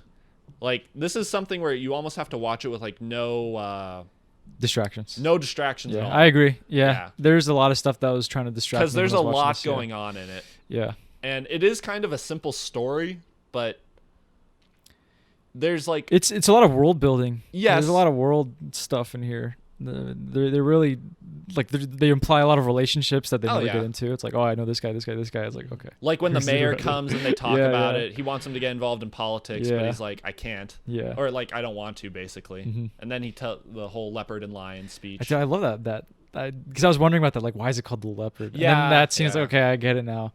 But I really like that because like from that point forward, I always thought of him like as he's the leopard, right? The leopard's very And pretty. like who do you think the other characters were? Like the nephew, is he a leopard or like what is he? He might be a hyena. You think he's a hyena? I was gonna say yeah. Because he's kind of like in for it. Well, he seems like one who kind of like jumps on whatever's in front of him. Like, yeah. Like, there's like this thing too where there was an epilogue in the book and they didn't put it in the film because like the director didn't. Basically, the director says Lancaster dies in like the last scene. That's like the metaphor for him dying. Because in the book, like I guess they get divorced, the nephew and the girl, and like even their sex life isn't good. Like, and then Burt Lancaster dies. I forget where I was going with it. You're talking about the nephew. Yes. So it's like I think he's kind of like a hyena because like his true like destiny is kind of like shit in a way. Yeah, because they don't show us that, right? Yeah. They just show it like they're gonna go get married, and it's like you can kind of tell their relationship is like a little testy. It's a little testy, right? Like she's kind of like testing him a little bit. It's very lust based. Yeah. At first you think it'd be good, but you know. Even like when Burt Lancaster dances with her. She's like that scene was so good. That's probably my favorite scene. It's a great scene. Yeah. But even the nephew's kind of he lets him do it because he's his uncle and he's like the fucking prince of fucking Sicily or whatever. Yeah. But like you can tell there's like hesitance. Yeah, there. he's not secure enough to really not even appreciate. He's not secure enough to let it happen, I guess. Yeah, you know, like in a way that doesn't bother him. If like the roles were reversed, he wouldn't like let it happen. Right. Kind of. So. I like that scene so much. When he's dancing, he's like that's It's such a like it's like it's him recapturing his youth, but it's also him showing the audience like how competent he is. Oh, dude. Because like even like dancing with like a girl's dress, like you could you step on it so easily. So it's like the way they're moving so fast. He's so like, fucking suave, dude. It's just like and it comes with age. And like then he's so it's also too like he's almost like meant for the girl.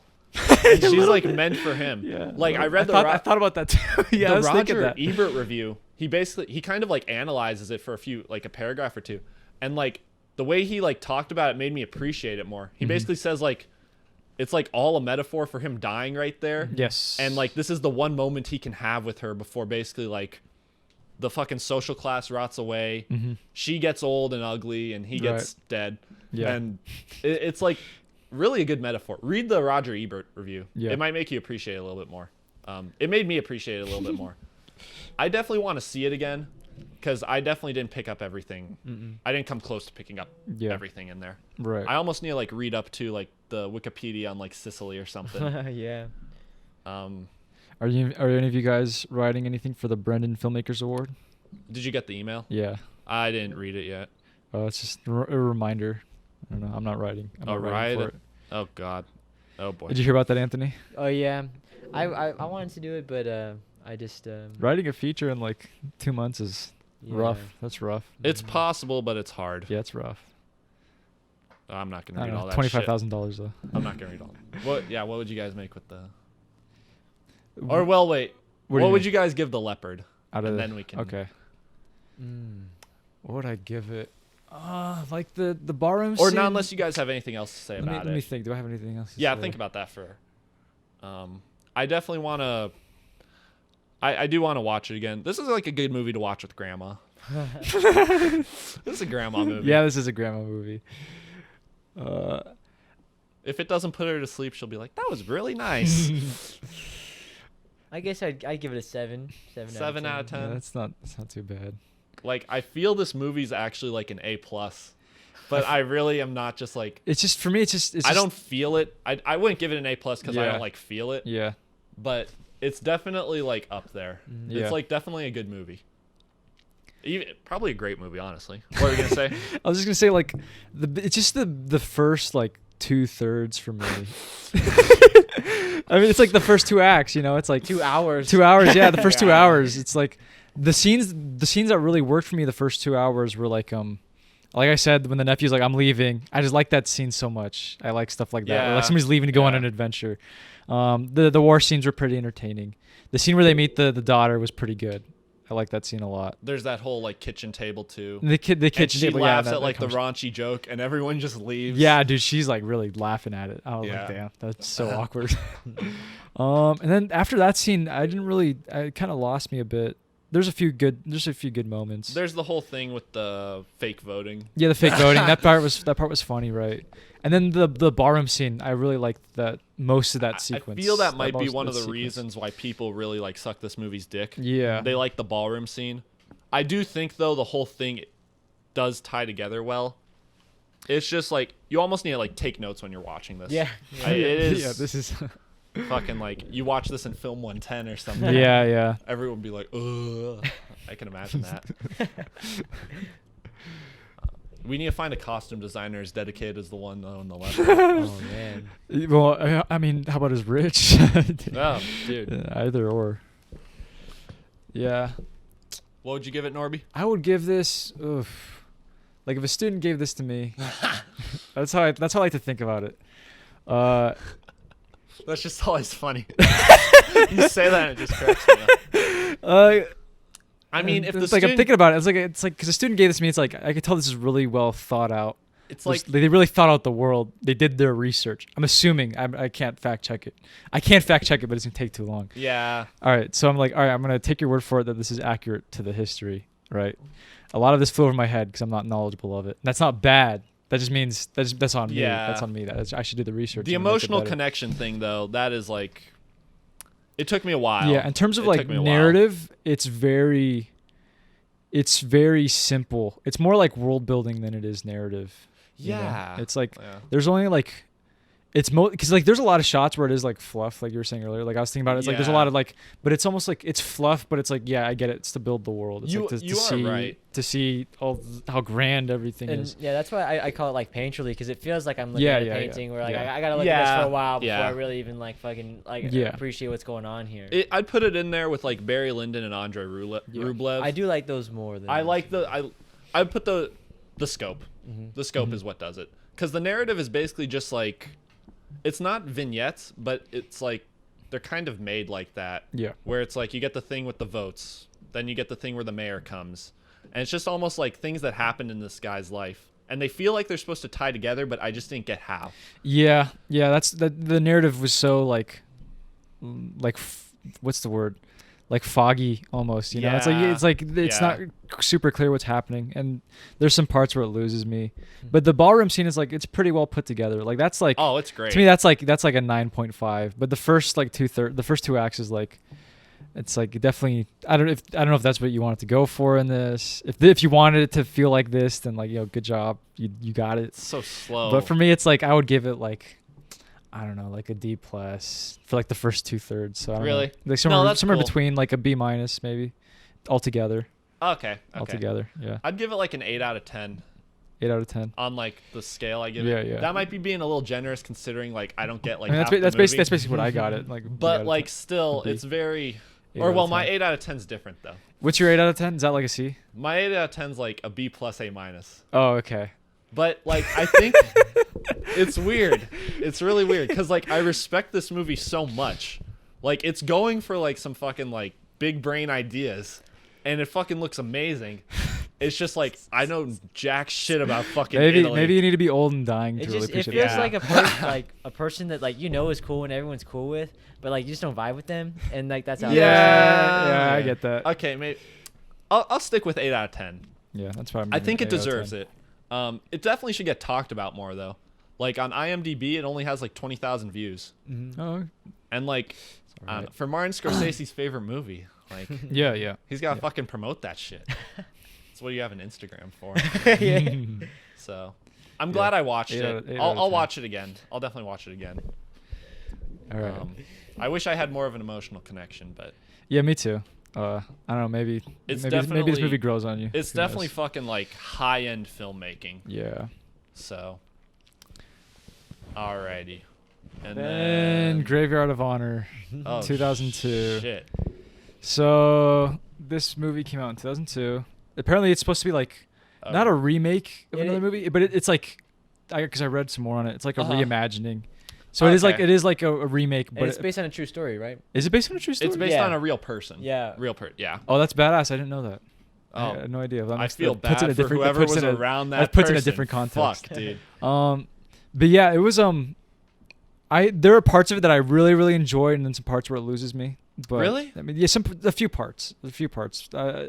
I felt similarly to this how I felt about the Leopard, but in a different way. Okay, just like some of the pacing kind of loses me, but in other areas it's like, wow, that's fucking like that's dope. That's really cool. What about you? I was surprised by this movie because like I'm a Takashi Miike fan. I've seen his stuff. Like everyone's seen Audition and Ichi the Killer, but like I was telling him about this. You have to see Dead or Alive. I'm telling you. Dead or Alive? Dead or Alive. It's on Amazon Prime. Okay, I can watch it. Yeah, and it's fucking it's well worth it. Just the first 10 minutes are worth it, and the ending. I think it might be the best ending of all time. I'm not even exaggerating. Like you when you see it, like top 10. Holy shit! Like, but okay, so like I'm a Miike fan. It's this one. Yeah, Dead or Alive. Okay. Dead or Alive. But and so I was going into this expecting the traditional fare, and sure there are some things that are a little bit that are trademarked, but to me this felt like a very mature film from him. It was and so I don't know if I don't want to say I was disappointed, but I was just caught off guard by that, Yeah, I was expecting a little bit more. I was like crazy. Yeah. And it was just more serious and sad. Like by the end, and you realize that this is just a story of like deterioration and addiction. Yeah. And you're like, oh shit. I'm glad you like it. I kind of think about it a little bit differently because I've only seen Audition. Oh, okay. So Audition's like a horror movie, kind of. Would you say Audition? Well, like, see, like it's a romantic horror movie. Yeah, that one's much more on like the genre side because like Miike, like he's made so many things. He's pretty. Well versed and stuff. He actually has a whole bunch of different Yakuza movies. Oh, okay. I wouldn't be surprised. I've seen his filmography. It's fucking like it is huge.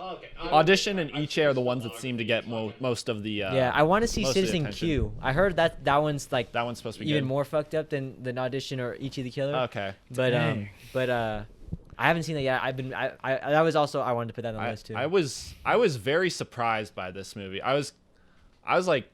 I really fucking enjoyed it. I was having so much fun with this movie. It's like, it's almost like a Scorsese like fucking small crime movie. Yeah, I got a lot of Mean Street. Vibes. It's literally just a movie about like okay, you know how like Goodfellas and The Godfather are kind of like grand grand kind of movies, like about like all of organized crime. This is literally just about like one guy who's one real bad fucker, and he just goes around and he does shit, and it's like, damn, I really got into it. Yeah. I like those fucking shaky cam scenes. Yes, That's very DK does that a lot actually. Yeah. Like, there's like certain parts where like I don't know, because I know in Audition like after the second half, after the shit hits the fan, then like there's that office scene where it's just like super shaky. Have you seen Audition? No. Okay. No, I haven't. Don't. Well, I mean that does. I didn't catch any spoilers. But anyways. So like I love his use of handheld in there. I need to see Iche. He needs to see Audition. Yeah. No, Dead or Alive. I'm telling you, Dead or Alive is where it's at, guys. All right, we'll have to watch that one. I don't know. Maybe next recommendation. Who knows? More Takashi Miike. Dude, Yeah, I really like. Dude, I've only seen Ichi the Killer. And now this. But dude, Ichi the Killer. Holy fuck, dude. Did you like Ichi more? Or? Yeah. Oh yeah. Okay. Yeah. I love the title, like how the title is in Ichi the Killer. Dude, yeah, I was telling about it. I didn't tell him what it was. See it. The title, the way they do the title in Ichi the Killer is like, like I've never seen it before. Never seen it. It's like, God damn it. It's like, bro, like how the like, dude, like, come on, bro. Like when I'm saying about Mandy, how it's like does stuff like you wish we would do. Like yeah, it's so like damn, man, that's hard. Shit, that's some hardcore shit. I know that movie's supposed to be like fucked up. Yeah, I'm looking forward to it. Yeah, I makes you really want to read the manga too. Oh, really? Yeah, I'm really Okay. interested. Apparently, the source material goes even more into like the themes of it and stuff. I definitely like this more than Audition. Oh yeah, which is kind of okay. Yeah, Audition's kind of slow. See, like but- Audition, I feel like that one people hype up the second half, but the first half is kind of like. Yeah, people like I had the wrong impression going into Audition. Yeah. Don't read what people say about Audition. They're stupid. All right, They're, I won't. they're like The scariest movie of all time. the most fucked up movie. It's like, nah. I watched this Watch Mojo video about like top 10 most violent movies ever, and they had Audition in there, and then you see Audition and you're like, You gotta watch more movies. Yeah, fuck, dude. Yeah, Watch Mojo's like all their movie stuff is like for non-movie people. I kind of learned a little bit from Watch Mojo, but about like popular stuff. Yeah. So I used to watch them, like in like 5th grade. yeah, I know. Like, yeah. I stopped watching them when they started making like top 10 cookies and shit. Yeah, it got bad. I mean, because there's only so many things you can make a top 10s list of. Watch you know? Mojo kind of got fucked. It's just funny sometimes going to the page and just seeing what the top 10s are. Like it makes you laugh. And then they started doing the BuzzFeed shit where it's like the tragic story of Kurt Cobain, the tragic story of Joaquin Phoenix. It's like, oh god.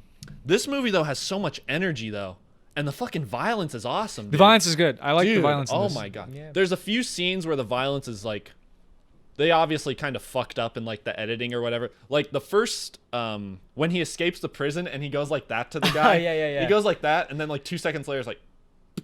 Yeah. Do you remember that? Yeah, I remember. I thought that part was a little off. It's like he punches the guard, and the guard like doesn't react. He's just like, Yeah. oh, and then he takes it back. He just falls off like, ugh. There's certain things like that I don't know. It just to me it adds charm to the movie. Like it's in all of his movies. I'm pretty sure. Like There's there's stuff like when that. he kills the first like gangster or whatever, he stabs him, but he goes like this, and then there's something coming out of his throat. Oh yeah. Do you remember that? The blood's coming out I of don't his think throat. I caught that. Or like the fight in the snow, like he's just fucking like laying like butter, like it's like knifing him with the knife. He's just like side swiping him and shit. Oh, did you guys catch the Takashi Miike cameo though? I don't even know what he looks like. Old No, I Asian didn't. dude. He's the guy that when the main character first gets into Yakuza, he's the one that's shooting up the place and that the main character knocks out. Oh, okay. Oh, that's nice. That figures. That's pretty cool. This movie though, like, fuck, man, it was the violence in it was not what I was expecting. Or, and like certain things, like the way it portrays rape, it's just so matter of fact. Yeah, the rape was fucking. It's like always shaky cam, and it's just like it's just like it's from like in the corner of the room, like you're just watching, you're like, oh my goodness, you know. He just fucking like it was so disturbing. He'll just like grab a girl and just fucking rape her. Like, but then like he does things like when he like lifts up his fingers and there's blood, you're like, oh my goodness. Dude, this guy had the most like, I don't want to say like it's an asshole face because he just looks evil. Like, oh my gosh, his eyebrows. There's something about his eyebrows, man. For you, yeah. His like fucking the way his eyes looked, he just like always looked mad. Yeah. No, like fucking I don't know if you creepy. can pull up a picture, but yeah, there's just something about that face. That, like He's just like a walking demon. And then I tried to like Walking demon. I tried to like find anything else he'd been in, I didn't look on IMDb, but he didn't even have a Wikipedia page. Oh, really? He gives a great performance, though. Oh, yeah, he did a good was job. Great. He did a great job. I was scared of that dude. Like that, just like shit where it's like, he did a lot of like realistic stuff, like when they're in the bar or whatever and they're playing poker, and he just grabs the guy and takes him out of the chair. Yeah. Like I can imagine that happening, and then like someone getting mad, but they don't know who they're dealing with, and like. Yeah, it makes you scared to like go out in public a little bit. It's like you don't know who you're dealing with, right? You don't know who's gonna be the next. It's like you could Ishimatsu. Yeah. You could take a girl on a date. Some dude starts hitting on her, and if it's a guy like that, it's like you better fucking just run away. Dude, he wouldn't even hit on her. He'd just fucking like take her and rape her. Yeah. or like the scene where you're like, what am I to you? You're my wife. Was she his wife? They don't have a marriage. I don't know if they explained it. I don't know if it's a Japanese because they called it his common law wife. So I don't know if there's anything where like, if you live with someone for long enough, you can consider it. That might be like a Jap. I don't know. She was his girlfriend at least. Yeah. Like, and then I felt bad when like that scene when I was not expecting it when he found the fucking heroin. That he just starts shooting up. Oh yeah. That scene's so weird too because he's like in the corner of the bathroom. And then he like shoots up, and then he just looks up and he goes, ugh. Like it was so gross. For me, like one of the most like striking scenes that like just like hit me in the gut was when he first like gave it to her. Oh and, yeah. I don't know. I just felt That's so sad, and like, but that was also like the first scene where like you actually see her like show affection towards him. Cause like, she's always around him, but like and then that's when like they become a couple. She's like, he's always like. It's sad that she's with him. Yeah, you know? Yeah, no, for real. Like, there's this really little scene where he's just like in their house or something, and she brings him food. Oh no, yeah, like when he first gets out of and he's just at the strip club, and then he comes and she's been sleeping there. Yeah, and she brings him food, and he just like eats it. He doesn't even say thank you. It's like it's definitely not as bad as the other things he does. And then he rapes her afterwards. So. Yeah, basically. No. She gives him the food, he eats it, and then he rapes her. We're thinking of two different scenes. Oh, okay. You're thinking of the one near more of the beginning. Oh, right? Yeah. He just grabs her and fucks her up. Yeah, that's why. Yeah, he's an asshole. He's such a beast. Yeah, like not like a beast. Like he's cool. It's like he's like an animal. He's like an actual animal. He just does what he wants. I think that's what I really liked about his character. It's like he can't help the way he acts almost, but it's like people are drawn to him because it's like he's so like it's almost a respectable way to live. He's pure like, id. Yeah, he's pure like he's just going on based on like how he feels almost. Yeah. But it's like it's obviously to his own detriment. It's like when an animal wants to piss somewhere, they don't give a fuck. Yeah, it's like my dog, right? It's like he does like some of the he'll eat like a bunch of chocolate, not knowing it's bad for him, right? That's what the character reminds me of. That's what he does with the fucking heroin. Yeah, Yeah. exactly. He just fucking shoots up. He's like, I don't give a shit. This is what I'm gonna do. Yeah. And then I just feel bad though because that girl's so loyal to him, and he's just such a fucking. But it's not just her. I mean, it's like there's people around him. His best friend. Even the one old guy he shoots is trying to give him money to escape. Yeah. I like that he's capable of hurting like. He really hurts people who care about him a lot. Yeah, it's like he's only capable of really hurting people that really care about him. And I love in that scene when he shoots the Godfather that like he freaks out. It's like the one time you see him genuinely freak out. I like that as well. He knew what he did right there. Well, didn't he shoot him though because he thought he was gonna like pull a gun on him? Yeah. Okay. But it was actually like the money. Yeah, but it was actually an act of kindness. Yeah. Oh, and then he goes to the strip club and there's that fucking techno music beat. I actually like the strip club scene was dope. That was great because like that music's going off and then pausing. He's like, I just whacked the Godfather. And then it goes back and at the end of that scene, is that the one, or I think it might be a different scene where he's either killing or fighting someone else, but it's like it's cutting between the next scene, but it goes back and forth. Yeah, you remember that? I don't. I know what he's talking about. Mm-hmm. I forget exact. I think it was in a club. But I think it was later on. But it was like in the close to the third act or so. Was there any significance to being like a club with like white girls? There's that one line where it's like, go back to your own country. Yeah, right? that line was so that funny. Was funny. I really like that. I guess it's just like a thing maybe. Mm-hmm. She didn't sound American. Well, I mean, she's living in Japan. No, she sounded like British kind of. Well, I know the brother, like he always had like New York gear on. Yeah, I like how I like how the one dude, I think it's the same guy. He always wore white, but he always wore these fucking jackets and then didn't put his arms in them. Yeah. And they're just flapping around. Like I haven't really seen any like other Yakuza movies, I feel. But Dead or Alive. have you? That's a Yakuza? Yeah. Is it like this kind of? Nah. I don't want to give anything away. Have you seen any other ones besides? Have you seen any? The Departed is a remake of a Yakuza movie or a Japanese crime movie. I guess like Ichi the I Killer. don't remember what it's called though. But Internal Affairs. Oh, Internal Affairs. I haven't seen Departed, but people don't really talk about that one too much. Even though it won like Best Picture. Oh yeah, honestly I feel like that was more of like an honorary Oscar. Like there's nothing else better. Yeah. Than, but he won Best Director, Best Picture, but then people are like, oh yeah, that exists. Yeah. Like. I'm not even the biggest fan of it, but I was trying to think of Yakuza. I'll movies. check it out because I like Scorsese. Yeah. This felt though like, no, I've seen like a few scenes. Okay. This felt though like Scorsese almost did like a character study kind of. Like it really like I was getting that like impression off of it. And there's certain things like just him like when he's walking through Tokyo, like it feels like very like Scorsese. Yeah. There's that scene where she gives him food and then she goes to bend over. Oh yeah, no, I know what you're talking and about. then and he sees the bruises and he's like, "Who gave this to you?" And then it cuts to that scene is so good. He's just carrying that pipe on the ground. That scene's so fucking like I just saw. I replayed it a few times. And just then just the way he bonks it on their head. Yeah. That's the great thing too. Some of the violence is really exaggerated, and then some of it's just really fucking bloody. Yeah, like at the casino scene. Yeah, where he stabs. That's the one, right, where he stabs here and then. Yeah. There's like some like, it's almost like Tarantino violence. A little bit when he does the blood. Yeah. I wouldn't be surprised if he'd seen this movie. I always when I tell people about Miki, I call him the Tarantino of Japanese movies. Yeah, I can definitely see that. Yeah. I need to see some. I'm glad he has like a lot of movies. Okay, he makes like one or two movies a year. Like his IMDb credits like 100 movies on there. Still? Holy Yeah, fucking shit. But yeah, and that's another thing too about it. Like he just shoots. Like other people write it for him, and other people will edit for him. He just directs and stuff. Yeah. That's good. But he makes good stuff. Yeah, or no, his things are pretty hit or miss. Like it's either like unwatchable or it's pretty good. Really? Yeah. I could see that. Yeah. I mean, I haven't seen everything. If you see Ichi the Killer, there's no way to see everything. Like honestly. No, yeah, I agree. Ichi the Killer's unwatchable? No. I could see why like his other stuff if like. No, I'm saying in terms of like it's just like bad, like not even enjoyable, yeah, or like fucked up. It's just, well, you make so much stuff too. Yeah, like unless you're Ingmar Bergman, you're bound to have something fucking fucked up, you know. This movie just was like I wasn't expecting it to be like as enjoyable as it was. Oh yeah, like it only had like 1,000, 2,000 views on IMDb. Yeah, so I'm like less than that. I think it was like 600 or something. Less than that, I think so. Yeah.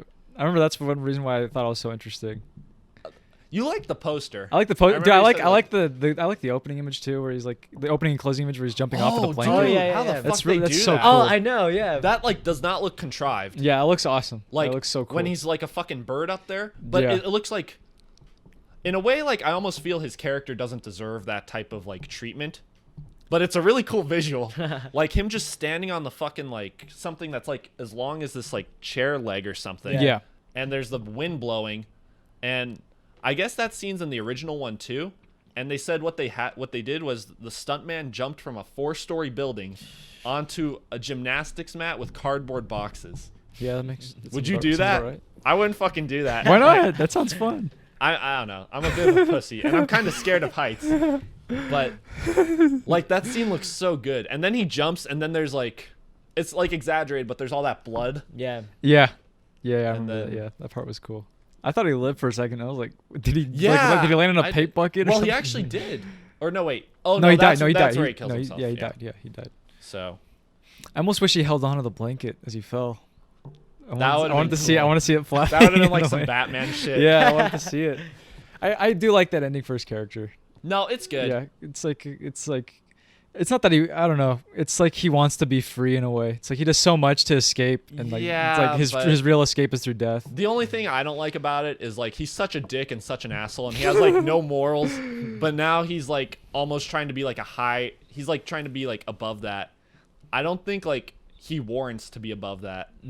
Like, I don't know. In a moral sense, yeah. But it's like his character is like so like He's just such an animal. Like, oh yeah, you know, it's like they fucking shoot smoke bombs into his place, and he goes out on the fucking balcony.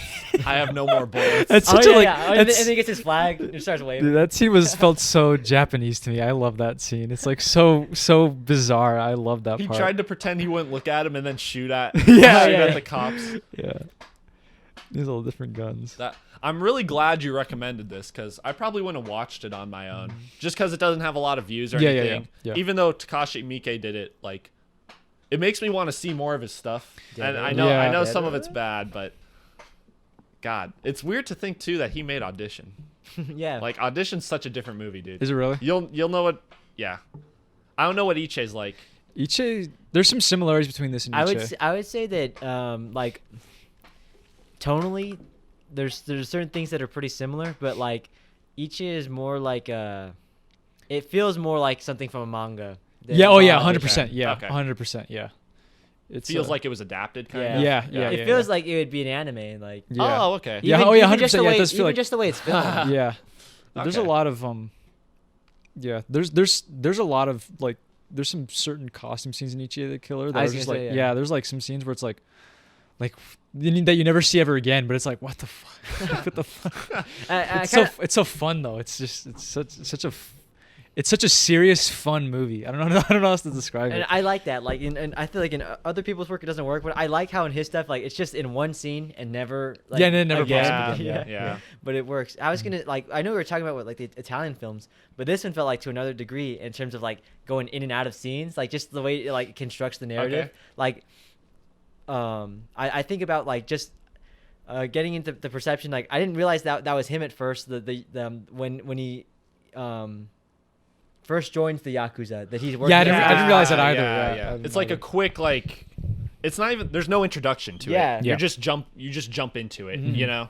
Is that like you think that's like a Japanese thing, kind of, or like a Takashi? No. I Miike? think it's more of a Miike. Yeah, Okay. that's a Miike. Because like I like the more of like the art house stuff. Like Mhm. I don't know if you guys saw Shoplifters. It came out a few years ago, but Didn't it win the Palme d'Or? yeah, I love. It's actually wanna it's see a it. really good movie. Yeah. I saw that one in theaters, but Really? yeah. They played it in theaters? Yeah. Oh shit. Usually in this time in January they'll play all the Oscar, yeah. and stuff. I from saw last I saw year. Parasite in theaters. Mhm. I was Oh, lucky nice. to do that. That one that had a pretty wide release though, because it was Yeah, Yeah, everyone yeah. was sucking Yeah, its dick. yeah. I mean, it was kind of warranted. But Yeah. It yeah, was. it's great. It's not, but for podcast listeners, you guys should check out Mother. That's my favorite Bong Joon-ho film. It's great. It's great. But back to Ichi or back Ichi the to Killer. Graveyard. Graveyard of Honor.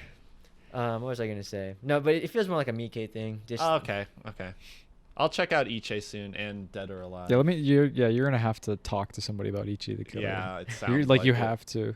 Like, It's like a sin if you it's not even that. It's like I think you'll kill yourself if you don't. you can't keep that much pain inside. Dude, you. it's such a movie like I've never seen. I do really like the title, Graveyard of Honor. Yeah, Yeah. It's like there's no fucking honor. Yeah. Mhm. Like I would watch this movie again. I wish I had it on DVD. Yeah. Like I want to get the DVD for this. I remember when I Watch recommended it, again. you're like, "Oh, I'm not gonna get the DVD for Graveyard of Honor." It was like $25. oof. But I mean, $25. still, I spent like 30 on the Criterion collection. Yeah, so. yeah. I would definitely get it now though. Yeah. I want to see the old one too, just to see what. Yeah, it I was want to like. see the old one It's too. from the Once 70s, I learned yeah. that, I was like, "Oh, I really want to watch the old one." So this was more of a reimagining. So I don't know if the old one's gonna be more like I don't know. We'll have to see. I feel like it's probably more like at least a regular narrative. Yeah, regular, right? I would Like say more- this is like a good introduction, almost to like Takashi. I was gonna say, yeah, Yeah. this is a good intro. Yeah, it film. is. It is. because it's like, I mean, he has his own like directing style to the film, but it feels like just like a cool mafia movie. Yeah. Like a really Yeah. like decentralized mafia movie. Mm-hmm. The soundtrack was good too. That's what really gave me the Yeah, Scorsese it has, vibes. like, this it reminded me of Taxi Driver soundtrack. Yeah, it's like a bunch of jazz. There's a Yeah. whole bunch but that jazz cue would always come at certain parts, like after like he Yeah. did something that really Yeah, fucked up his yeah. life. Yeah, he was always doing that shit. But He got lucky too that he got part of the Yakuza. He's probably just, whether or not those people were like mobsters or not, he probably would have just bashed that one guy's head in with the chair anyways. yeah, Mhm. mhm. Like he's just fucking savage, you know? Yeah, it was an interesting. I really like the character. Oh yeah. I mean, even though he's like a rapist. No, I really like how matter of factly that. I mean, like we said that earlier, but it's like, it's so just like it's like this is just what he does. Like he just rapes women. He's just like it's like this is what like you want to be friends with this guy, like you just keep your mom away from him. He literally just does whatever the fuck he wants. Yeah. Like he's scary like that though.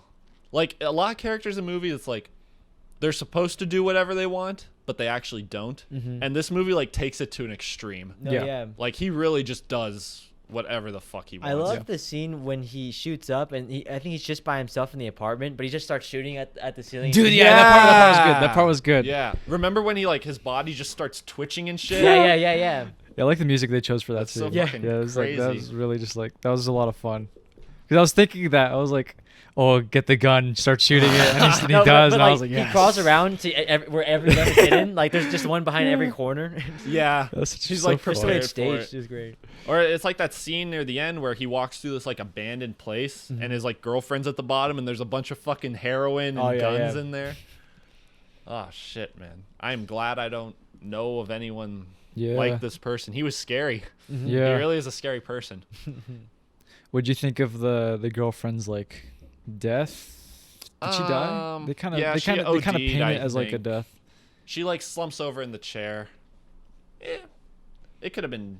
I almost wish like he would have done something to her just to make it more like I feel like no, it's because like in a sense he did because he's the one that like put her Got her, on. yeah. To Yeah, no, he did kill her technically, but like I almost wish he like was the one who like injected the needle as like she injects the needle, she ODs, and it's like you want him to feel bad because like they've been together the whole movie, and then he just doesn't because he's a fucking like grizzly bear, you know? Grizzly bear.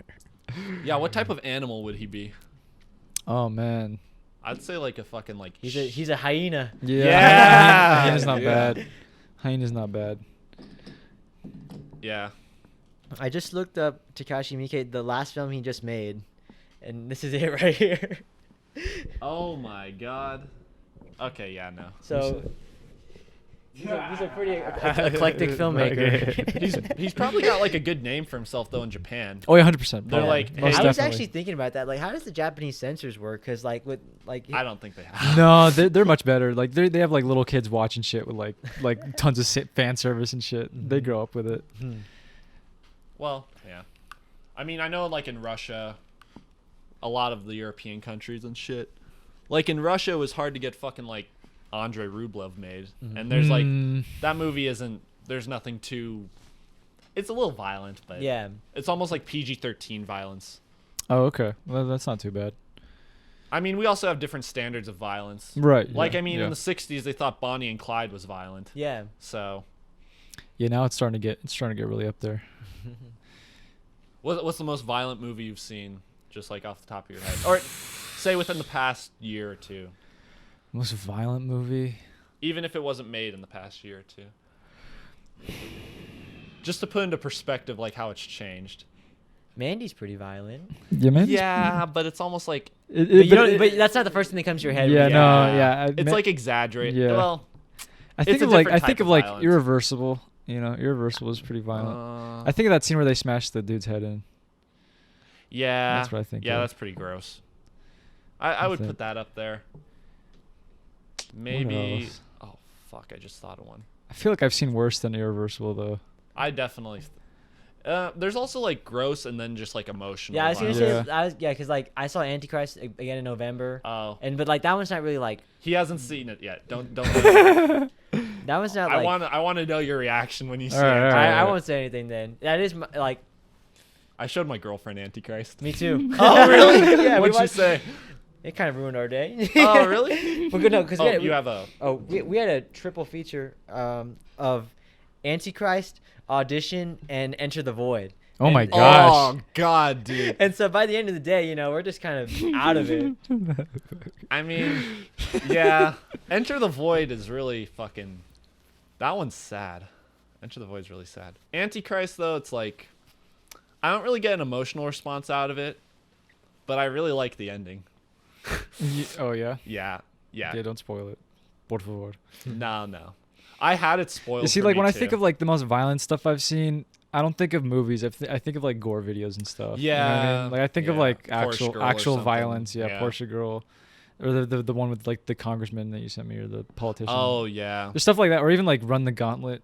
I haven't seen that one. Okay, Run the Gauntlet is like a website where it's like 20 videos that you have to like watch in order. It's like they progressively get more fucked up.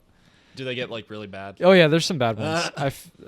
It gets to a point where it's like there's so many gore videos that are like they're so over the top where it's like you could interchange them. It's really but those are like those are bad. Desensitizes you. Oh yeah, it definitely does. Have you guys seen Cannibal Holocaust? No, I think my brother did. Oh, did he like it? I don't know if you can like it. He thought it was interesting. I think. I don't know if he saw it or if he just did some research on it. One of those two. It's supposed to be pretty gross. They did they actually like hurt animals too. Mm-hmm. Oh yeah. So, yeah. There's one movie called like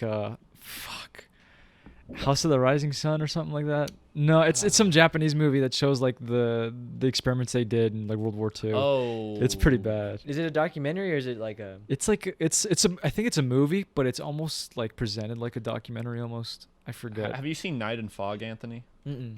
Have you seen Night and Fog? No, I never heard of it. That one's supposed to be pretty. That's from the 50s, but it's about like the same thing what you said. Yeah, those they had some bad. Night and Fog in stuff. Japan.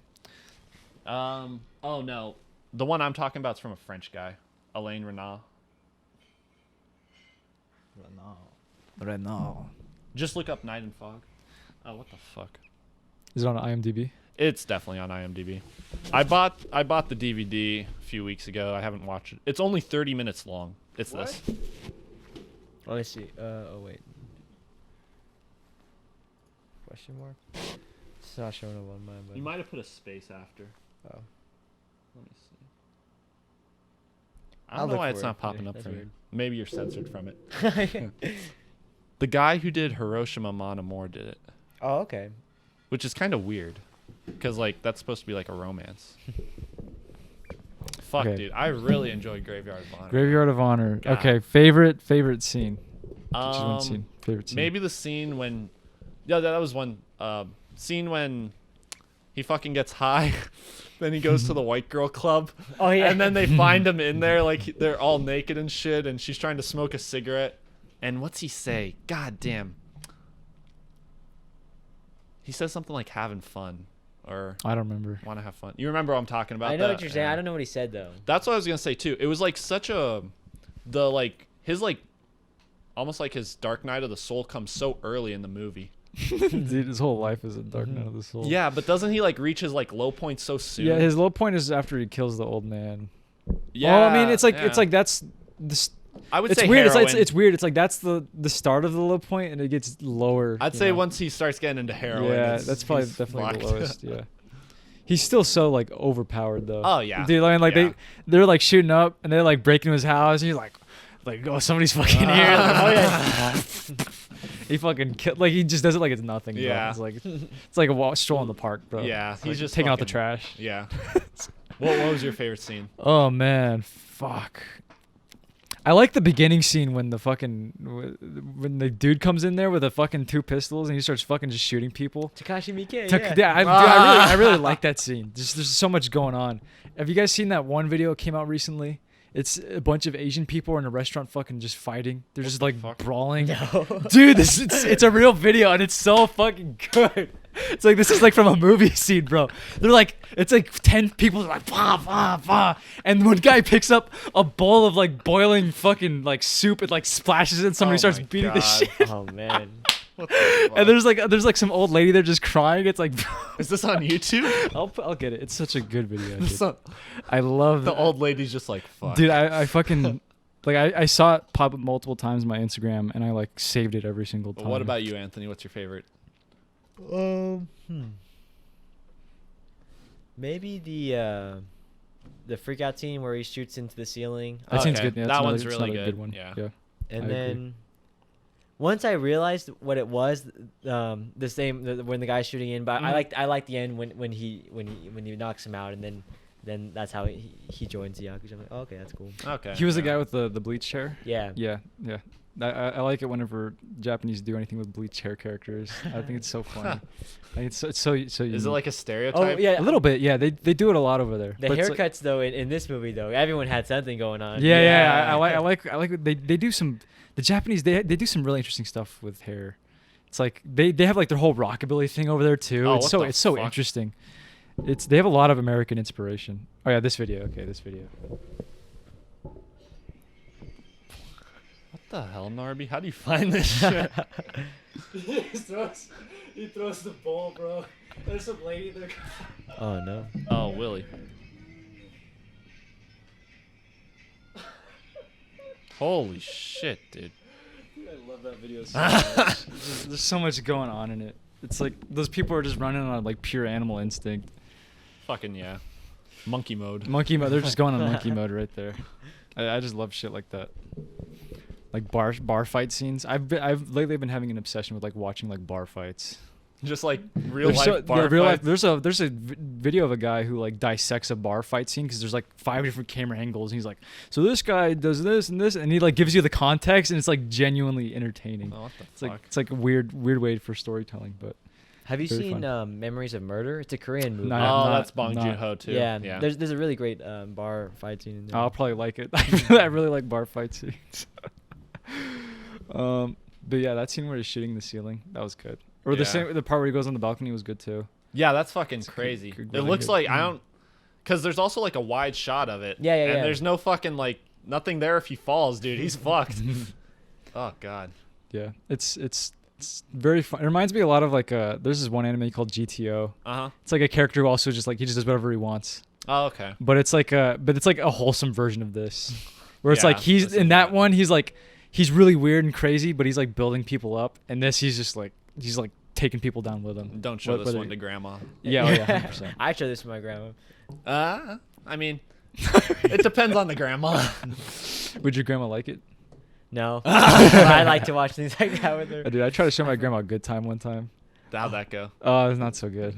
The worst thing I ever showed my grandma was Cries and Whispers.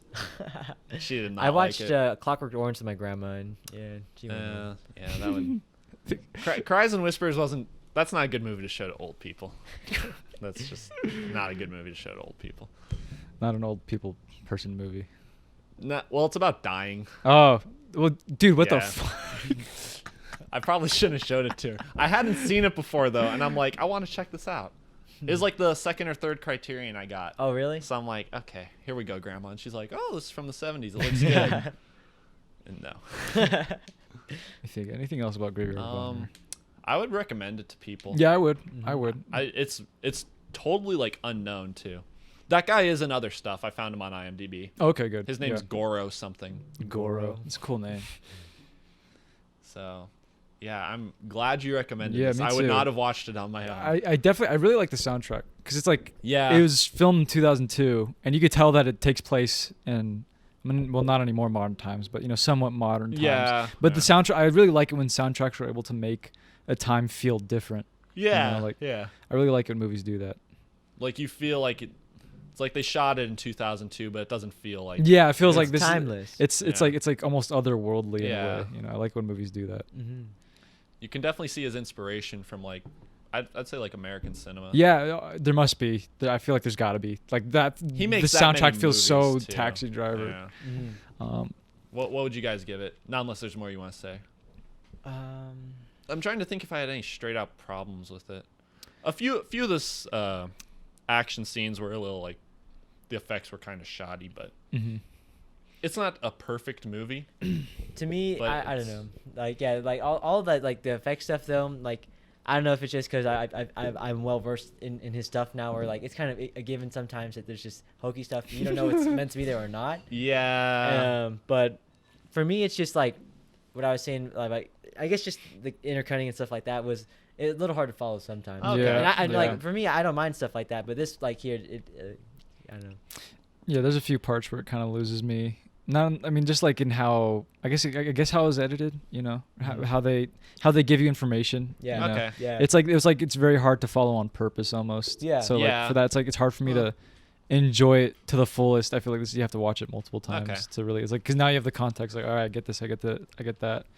But like the first time watching it, it's just like, especially like the first act, you're kind of piecing together what's happening.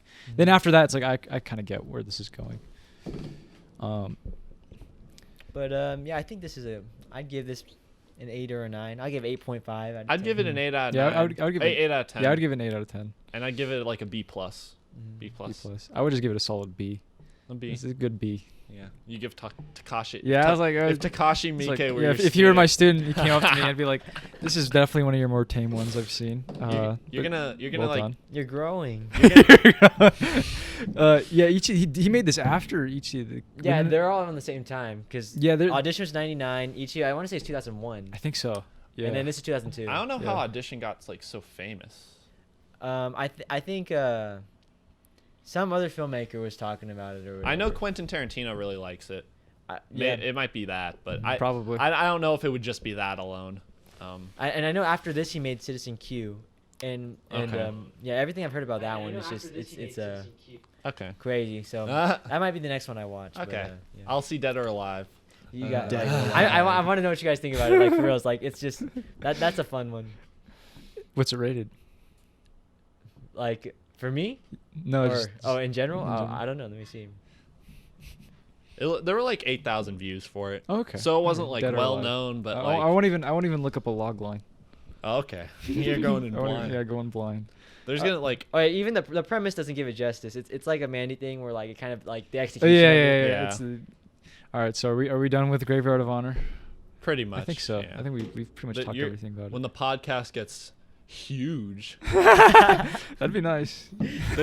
we're gonna like print out shirts that said "If it were my student." That cracks me up. This Dude. were my, how do I even say it? It's like if a student gave me this.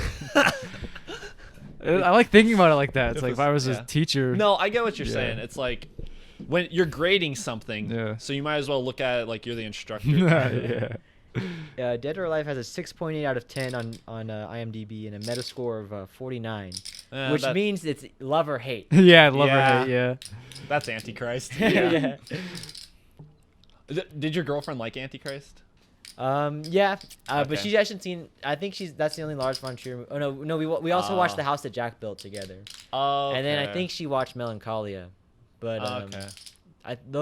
Antichrist is the first that she saw from. Oh, Lars. that's a good one. I think my first was Dancer in the Dark.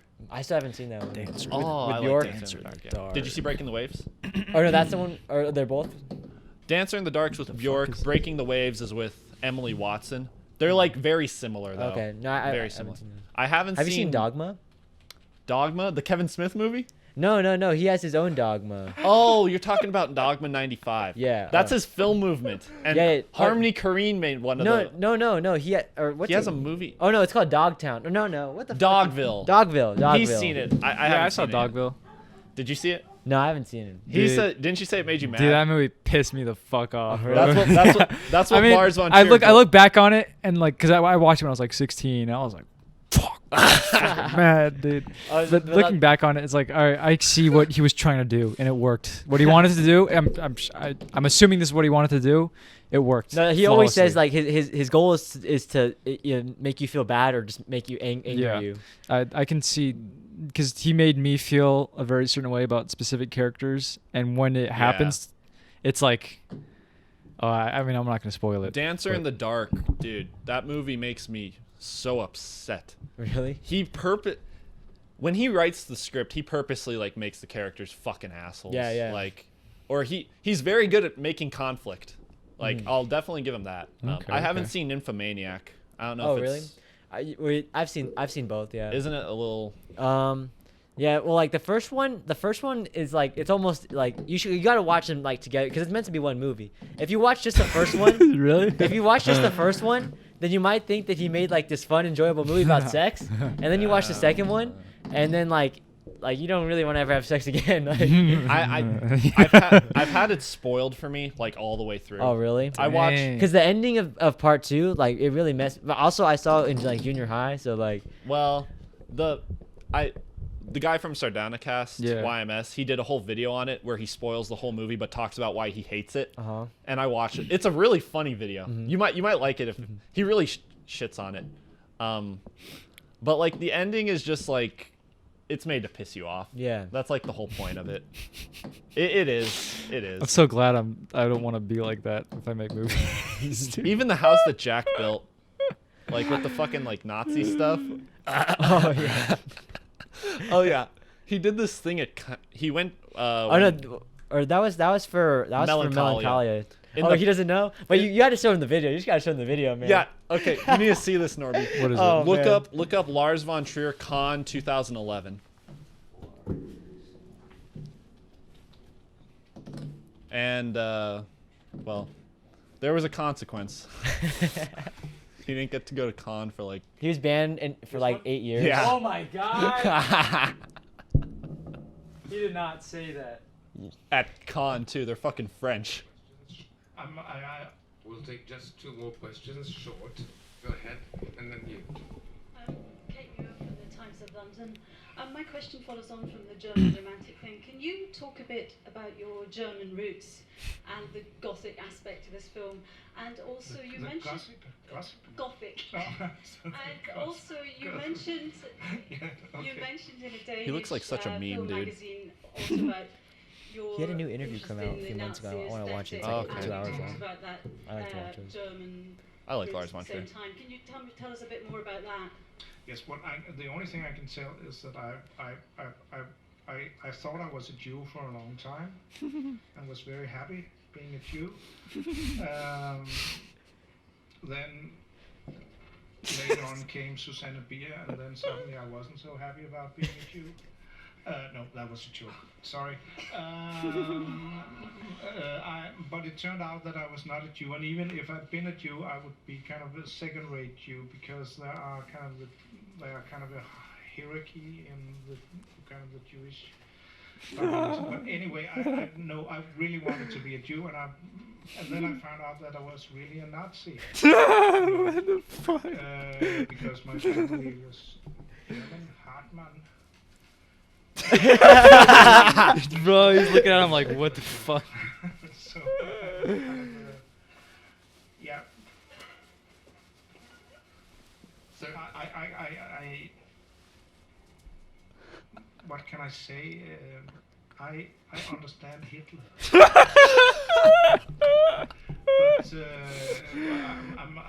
But I think he did some wrong things. No! But No I shit. him sitting in his bunker in the end. There will come a point at the end of this. There will come. I will. No, I'm just saying that. I think I understand the man. He's not what you would call a good guy, but I understand much about him, and I sympathize with him. Yes, but come on, I'm not for the Second World War, and I'm not against Jews. Susanne Bier is no, not even Susanne Bier. That was also a joke. I am, of course, very much for Jews. No, not too much, because Israel is a pain in the ass. But still, how can I get out of this sentence? By another question. Here's your salvation. Really? I just want to say about the art of the. I'm very much for Speer. Speer I liked. Albert Speer I liked. He was also maybe one of God's best children. Does he say anything else funny? Yes, I don't know. I think he said. How much more time is? Oh, okay, it's almost him done. to use during. Yeah, he got banned from Cannes because of this. Really? Okay, I'm a Or Nazi. not? Why did you say that? Okay, I'm a Nazi. Oh my God. Completely different note. Peter Howell, Chinese newspaper. A question for Mr. Von Trier. Mr. Von Trier, Melancholia, would you consider this your answer to the Hollywood blockbuster? And if not, could you envision doing a film on a grander scale than this? What a fucking dumb question. Yeah. On a grander scale. Yeah, that's what we Nazis, we What the fuck we are have a you tendency talking to try about? to do things on a greater scale. Kirsten Dunst is like, God damn it, why'd I make a movie with this guy? She was on a Yeah, podcast maybe- like last year, and she was maybe talking a about good this way for me moment, to- Oh, really? What'd she Yeah. say?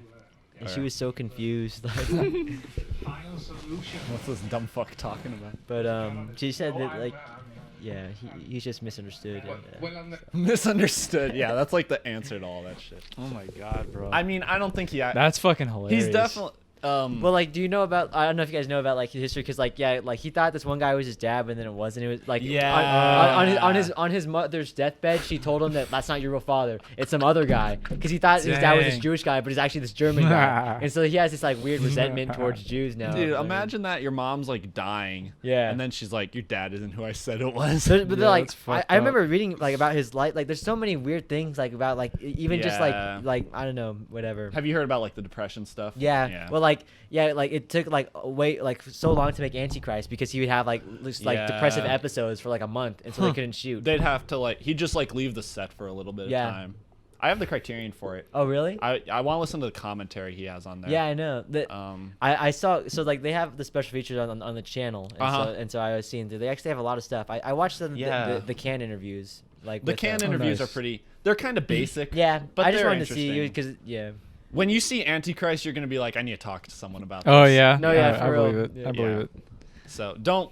I fucking when I was like, I don't know, maybe like in junior high school or freshman, I just read the plot summary for Antichrist on Wikipedia, so I knew what was gonna happen, but then I wasn't surprised. Yeah. Yeah. So Okay. hopefully you'll be surprised. Okay. What's next? Oh yeah, recommendations. Okay. Okay. Elijah, do you want to recommend? Oh, actually, you recommended before me last time. Yeah, it's your Oh, turn first. do we want to do? A viewer sent us they recommended us a movie. Let's see what it is. It's called Neko Zielanki. Oh God. All right, I'll look it up. how do you spell that? Neko Z. NECO space ZALENKY. Is it Russian? Yep, I found it. Russian. A Apparently surrealistic. it's supposed to be really trippy. 7.5 out of 10. I can't find any of this shit on IMDb for some reason. 1988 Alice. It's called Alice. A surrealist revision of Alice in Wonderland.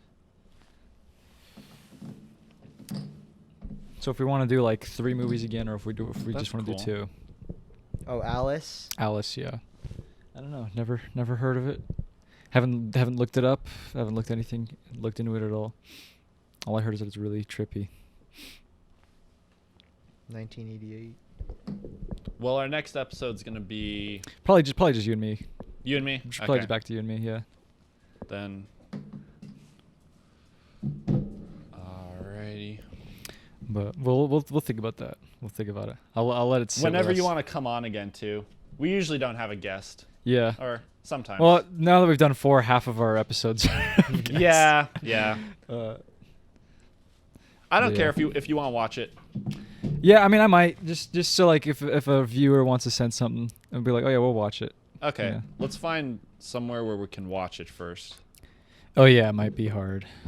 Neko. What do you use? I have this app. It's called Just Watch. You just put it in there, and it's pretty. Really? Good. Yeah. Neko. And it has all those things on. It actually looks like it has some promise. Zelensky. Watch online. You said it's called Just Watch, Anthony? Yeah. See, and then it shows you everything. Oh, and where you can get it. Okay. Yeah. Is it on Amazon Prime? It's on Canopy. Oh, if it's on Canopy, then we can all watch it. Oh nice. God damn it, dude. So stupid. How do I watch? Oh, what? Unavailable for purchase on this device. Oh, it looks like it might be on YouTube. Oh, is it? It's an hour and. Yeah, but I don't know if this is Hour it. 26 minutes. Yeah. Lanky Oh, what the fuck? 1988. Okay. Yeah, I'm pretty sure it's that. Yeah, we could put that as like a third Okay. option. That's fine. We'll watch that. I'll talk All about right. it. You're first this time. Okay, so I got a few things on here that I think I've added. Let me see. I recommend Saturday Night Fever. Have you seen Saturday Night Fever? Yeah. Is it good? You It's like yeah. it? It's. I mean, it's pretty iconic. It's you know? funky. Yeah. Yeah, it's not like I feel like it's not how you think it's gonna be. Elijah. Oh yeah. Yeah. You've seen it before, right? Yeah, I've seen it. Okay. I was shocked by it. I was like, oh, that was not what I was expecting at all. Then I have something called The Vast of Night, which is like something that came out I saw recently. that. It Is was it pretty good? good. Yeah. Yeah. I was really impressed by that. It looked one. interesting. It looked very interesting. There, I don't know if you listen to the Film Riot podcast, but I haven't. I think they talked about. Or no, it was in on the one of Roger their videos. Deakins podcast. Oh shit. Roger Deakins, he and his wife, they liked it so much that they got the director on to talk Oh about it. shit. Yeah, and Damn. they were super impressed by it, and yeah, it's super cool. It's not giving anything away, but like they have like a whole bunch of long takes that are super impressive. Okay, yeah, it looked like a very interesting movie. It's like an alien type Yeah, of but thing. Yeah. in It like has the the girl 50s. Yeah. from Ant Farm in it. Oh wow. Let me see what Ant else Farm. You never watched the Disney Channel show Ant Farm? Oh no. I have never, rarely, sometimes, always. Oh, that's about abortion. Is it really? Yeah. I don't even remember. I don't even remember where I heard of seen this it. from. I just have it written on here. It's a cool name. I Sort have. of. It's like one of those. It's like those survey questions. Oh yeah. Yeah. Never, rarely, sometimes. Oh okay. Yeah. I gotcha. I have a barfly on here. Barfly. It's supposed to be about Charles Bukowski. Oh yeah. I haven't seen the movie, but I read one of his books, and I like the way he writes. Yeah, I like his poems. Yeah, he's really cool. I like. Oh, him. Mickey Rourke. Yeah, this is before surgery, right? Faye Dunaway. Oh, what else? I also have Bully on here by Larry Clark. Oh, yeah. Oh, I want he to check did. that one out. He did Kids. Yep. Uh, TVMA. I also have the Invisible Man from 1933. Oh shit. Let me think. The real Invisible Man. Yeah, because Did- I like his costume. I like how he's just bandaged Yeah, up. yeah. It looks so interesting. I read The Invisible Man in 8th grade. Yeah, did you like it? Did not know what the fuck it was about. That's There's literally like the whole second act is just explaining physics. Really? And I was in fucking 8th grade, dude. funny.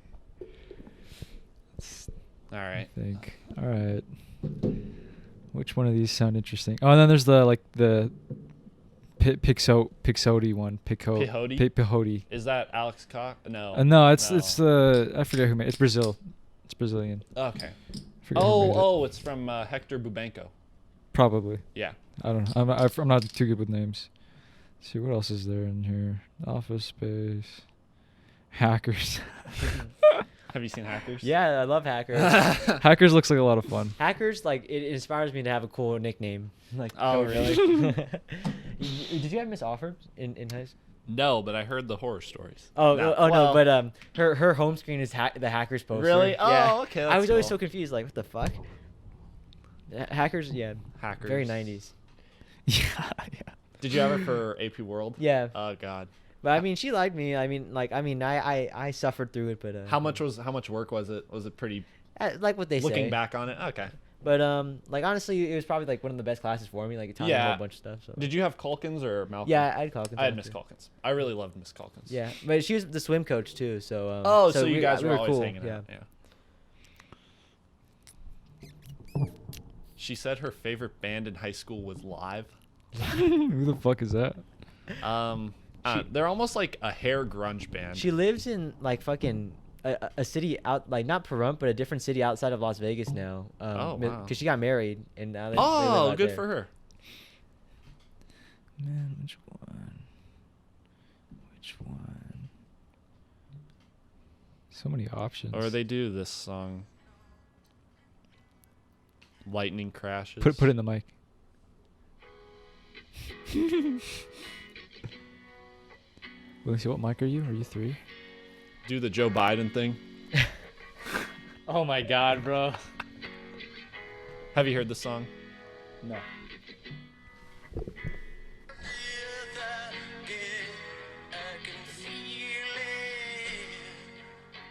It's you go back and forth too. Yeah. Let me think. What do I want to choose? Better make it good. Better make it good, Harvey. I almost wish I didn't recommend the Leopard. I need like time to digest. Yeah, that one movie. takes some time. That thing's like a fucking hard ass pill to swallow. You know, let me think. What have I chosen? This isn't What did I choose in the updated, but I had a past? few I on there. chose- I want to show Norby Elephant at some point. Dude, yeah, I'm really looking forward to Elephant. I spoiled it for you. yeah, but it still seems cool. Oh yeah, I want to check out Mysterious Skin too. It's on my list. Yeah. Jake Gyllenhaal. No, what the fuck? And JGL. You want to watch the? Oh, no, isn't it Joseph Gordon-Levitt? Joseph Gordon-Levitt. JGL. JG. Oh, okay. Are you gonna show them? Or you want to watch both, or just the 90s one? I haven't seen the 2000s one. Symbio? Of Funny Games. Yeah. Which one did you see? The German friend. one.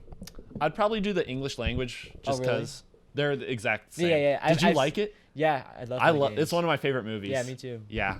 Really? Yeah, Really? I want to see. There's another Haneke film. It's from the '90s. It made it after Funny Games. Yep. but it's with the same. It was the dad and like he's stuck in a cabin or whatever like that. Oh, The Castle. Yeah. I think that's. Castle. Yeah, I want to check that one out. Haneke is like my top 5 favorite directors. Oh really? I love Funny Games, The Piano Teacher, Amore. Get the time to check out Amore. That movie will fucking. Oh God. That I think about that movie so much. Oh really? Don't show it to grandma though. I'll choose Pixote. I really want to see that movie. Pixote. I really want to see that one. Hector Babenco. All right. Funny Games though is like, gosh. Even when I saw Funny Games, I was like probably like 12, and I'm like, this like says something good, says something interesting. Sorry. Oh, this is from the 80s. All right, Elijah. All right. What are you gonna recommend? Now it's my turn not to fuck something up. Ooh, lots of sex, violence, and nudity. Okay. Have you guys heard of this movie called Possession from 1981? Possessor? No. Sam Neill's in it. Never heard of it. Okay. Who directed it? I don't even know. That. Oh wait, I think It's supposed to be a really weird what horror else did movie. they direct? I'll check right now. Here you go. Oh no, I'm thinking of someone else. No, I haven't heard of that. All right. Should I do something I haven't seen before? I want to do something. We can do whatever you want. I want to do something that isn't in the Criterion collection. Okay, do it. I haven't seen before, and fuck, there's one more. God damn it, I can't think of it. And wait, come on, we gotta hear it. What's the third criteria? I think I don't own it on DVD. Oh, I know a movie. Which one? The Lego movie. The Lego movie? How do you know I don't look? If it's a criteria. You haven't seen the Lego movie? No. I fucking love the Lego movie. Really? It's awesome. It's a lot of fun. No, it's actually like one of my favorites. Yeah. Really? Okay. It's a lot of fun. I love it's like- Chris Lord and Phil Miller, the directors, or okay. Phil Lord and Chris Miller. Yeah. They're like, okay. They did 21 Jump Street. Oh, okay. Yeah. Lego movie's like ADHD the movie. It really? Yeah. Don't watch the Okay. second, just the first one. Okay. Oh, it's like they hadn't talked about it on Sardonicast too. Have they talked about it? So Yeah, 'cause they were- no Criterion, no Sardonicast. Oh, okay. And That's good. Haven't seen I agree. it. Yeah. Okay. For this, have not they talked every about have they episode. talked about Pixote on Sardonicast? I don't think so. I don't think so either. I was gonna recommend this one called Upstream Color. Upstream Color. That movie, it's from the guy who did Primer. Oh, really? Yeah, I tried watching like 5 minutes of it and I couldn't. But they talked about it on Sardonicast. So you were gonna say the Lego Movie 2 isn't good? No, just the first one. The first one's actually it's awesome. It's a great Okay. movie. I want to make sure it's worth it. Upstream Color looks interesting. Is it another sci-fi? It's like experimental sci-fi. Okay. Yeah, that's cool. I actually I listened to Sardonicast talk about it and they spoiled it and it actually made me want to like see it more kind of. I want to see the 3 colors. Oh, I've seen the first 2. I haven't seen Red. Have you seen the Decalogue? No, but I want to. But That there's one. like 9 volumes, right? It's like 10 hours long, so it's like it'll be an investment. Have you heard of this movie Border? Yeah, I saw that. I saw that Border. in theaters. You saw that in theaters? Yeah, that one. That Was one. it good? It's good, but like I don't know. That one made me feel weird. Like, Wait, what's that one about? It's about like They look retarded.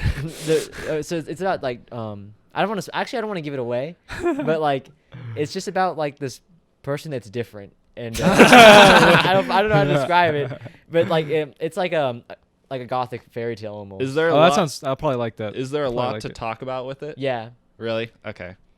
Have you guys seen Bad Lieutenant? No. with Harvey Keitel. Yeah. Yeah. I want to see With his that. dick out. Yeah. There's like that famous Yeah, he's scene. like- Yeah. All right. We might go with Border. Yeah, But- Border's a good one. Have you seen Jesus Camp? Mm-mm. I want to Nope. see Jesus Nope, Camp. never seen it. What about Tickled? No. God damn. Inside Deep Throat. Well, that's a documentary, right? About Yeah. It's a good title. Inside the Deep Throat.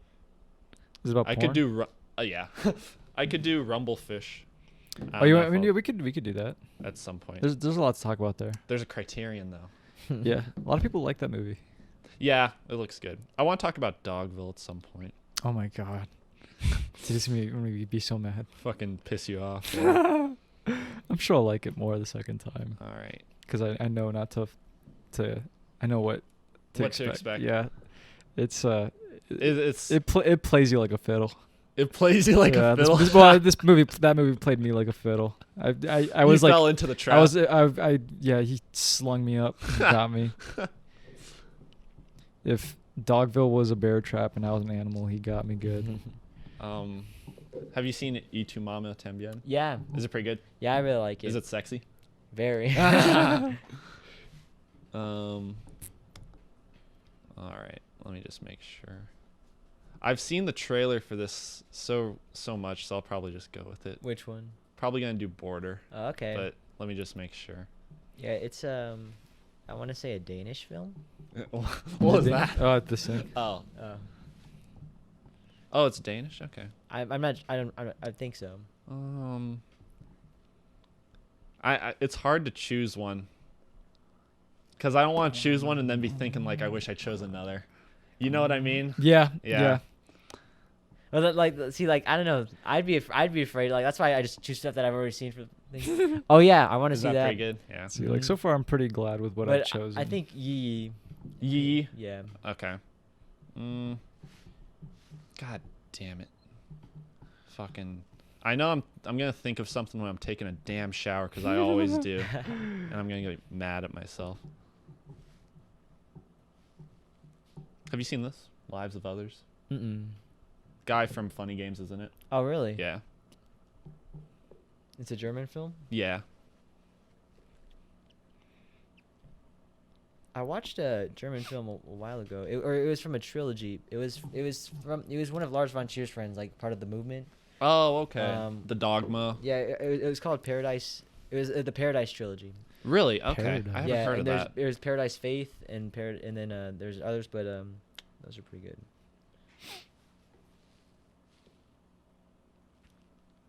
Sorry, You're good. I took a while too. No worries. Oh, yeah, you've been eyeing that one for a while. Yeah, I need to see it too. I think that's there's a fun like one. That's a fun one to talk about. there's too. a lot to talk Yeah. about. You've seen it. You've seen What Old is it? Boy. Yes. Would you want to talk about it or no? We can. Yeah, we can. I haven't seen it since I was like 15. Okay. It was good. I remember really liking it. Border just looks so fucking weird though. Just choose that one. I don't even Border. someone special. Yeah. Okay, we'll go with Border. So it's like Pinocchio special. Like When you see the when you see The cover, when you see the trailer or cover, you're gonna be like, what the hell? It made me feel so weird. Like. Well, is it okay? I know there's supposed to be. I'm not gonna say it. I'm not gonna say it. All right. So we're watching Alice, 1988, Russian Alice in Wonderland. What did I choose? Coyote. 1981 Brazilian movie. What's the name of the guy? Hector Babenco, I think. Yeah. Hector Babenco. And then Border. Border. When did that come out? 2018. 2018. Yeah. Oh, that's recent. That's recent as fuck. It looks so fucking weird, dude. Pixote. Okay. So those are the 3 movies we're gonna watch. All right. Do you guys have any goodbyes? Any goodbyes? Any goodbyes? Thanks for having me on. I had fun. Yeah. Oh yeah. I had fun. We'll get you on here more. We yeah. got more. When I see something, I'll let you guys know. For sure. Yeah. Yeah. You have good film input. Enjoyed it very much. This is a lot of fun. Yeah. Mhm. It's always fun. So, Okay. Did we break our record? Are we getting longer each time? No, this is about the same. A little short. Maybe okay. a little shorter. Actually. Okay. By like a few minutes. Yeah. Okay, but I think that's We it. fucking sucked Mandy's dick, dude. Yeah, Mandy was. Oh, dude. Yeah, Mandy's. Thank you. That was probably. That was good. I wasn't expecting. I really like Graveyard of Honor, Mm-hmm. but Mandy is like probably. Oh, you guys should do that. The most- Like at the end, you say like of the 3. You should Yeah. just- Oh yeah, we we did did last time. Yeah. Okay, so for this, I'd say This is Mandy. tough. Mandy's definitely number. Oh yeah, this is. Well, go for what you. I think Mandy for me is number 1 because I've never seen anything like Mhm. the first half. That was really unique, right? That was really unique. God, the other 2 is tough because it's like I enjoyed them equally almost. I mean, the Leopard is like was really rough in the beginning, but the ballroom scene was so good. Whereas like Graveyard of Honor was just like it was like ups and downs, like whether how I felt about it. So I don't know, it's tough. Mandy's for sure number one. Easily. For me, on terms of enjoyment, it goes Mandy, Graveyard of Honor, The Leopard. But on fucking Willie. On terms of like quality of film, quality of filmmaking, The Leopard, Mandy, and then I'd put The Leopard number one just because like it's very grandiose. Yeah. I don't know. Anthony? Obviously, you're going to put Mandy as Mandy, last. Mandy, probably. Yeah. I'm kidding. Yeah, that one, it's not even on the list. But yeah, Mandy, then Graveyard, then Leopard. Yeah, I'm probably about the same. That's fair. Yeah. I can totally understand I that. think I'm about the same. I don't know. Maybe there isn't much to The Leopard, and I'm just like really overthinking I'd say it. don't watch next week. Like, wait a year or two. You know? Yeah, like, I think really? so. Yeah. I'll see. It's just that ballroom scene is so well done. But I wish the whole movie was the ballrooms. What if they just did that? What if it was like a 3-hour that'd be great. ballroom I scene? think so. I think that would have been awesome. Oh, that would have been God. great. That would be so much more. Yeah. So, okay. All right, That was fun though. I'm glad I got to rewatch Mandy talk about it a little bit. So, Graveyard of Honor. That was. So yeah, that was a trip. that's it. We'll be back in 2 weeks. When school starts. When school starts. God damn it. That's weird. We only did 2 episodes over break. That's so weird to think about. Are you guys gonna just keep it with like the 2-week thing, or? Probably. Just I think we thought. I'm gonna turn it off. Right. Have a good night. Yeah, good night. This is bad country.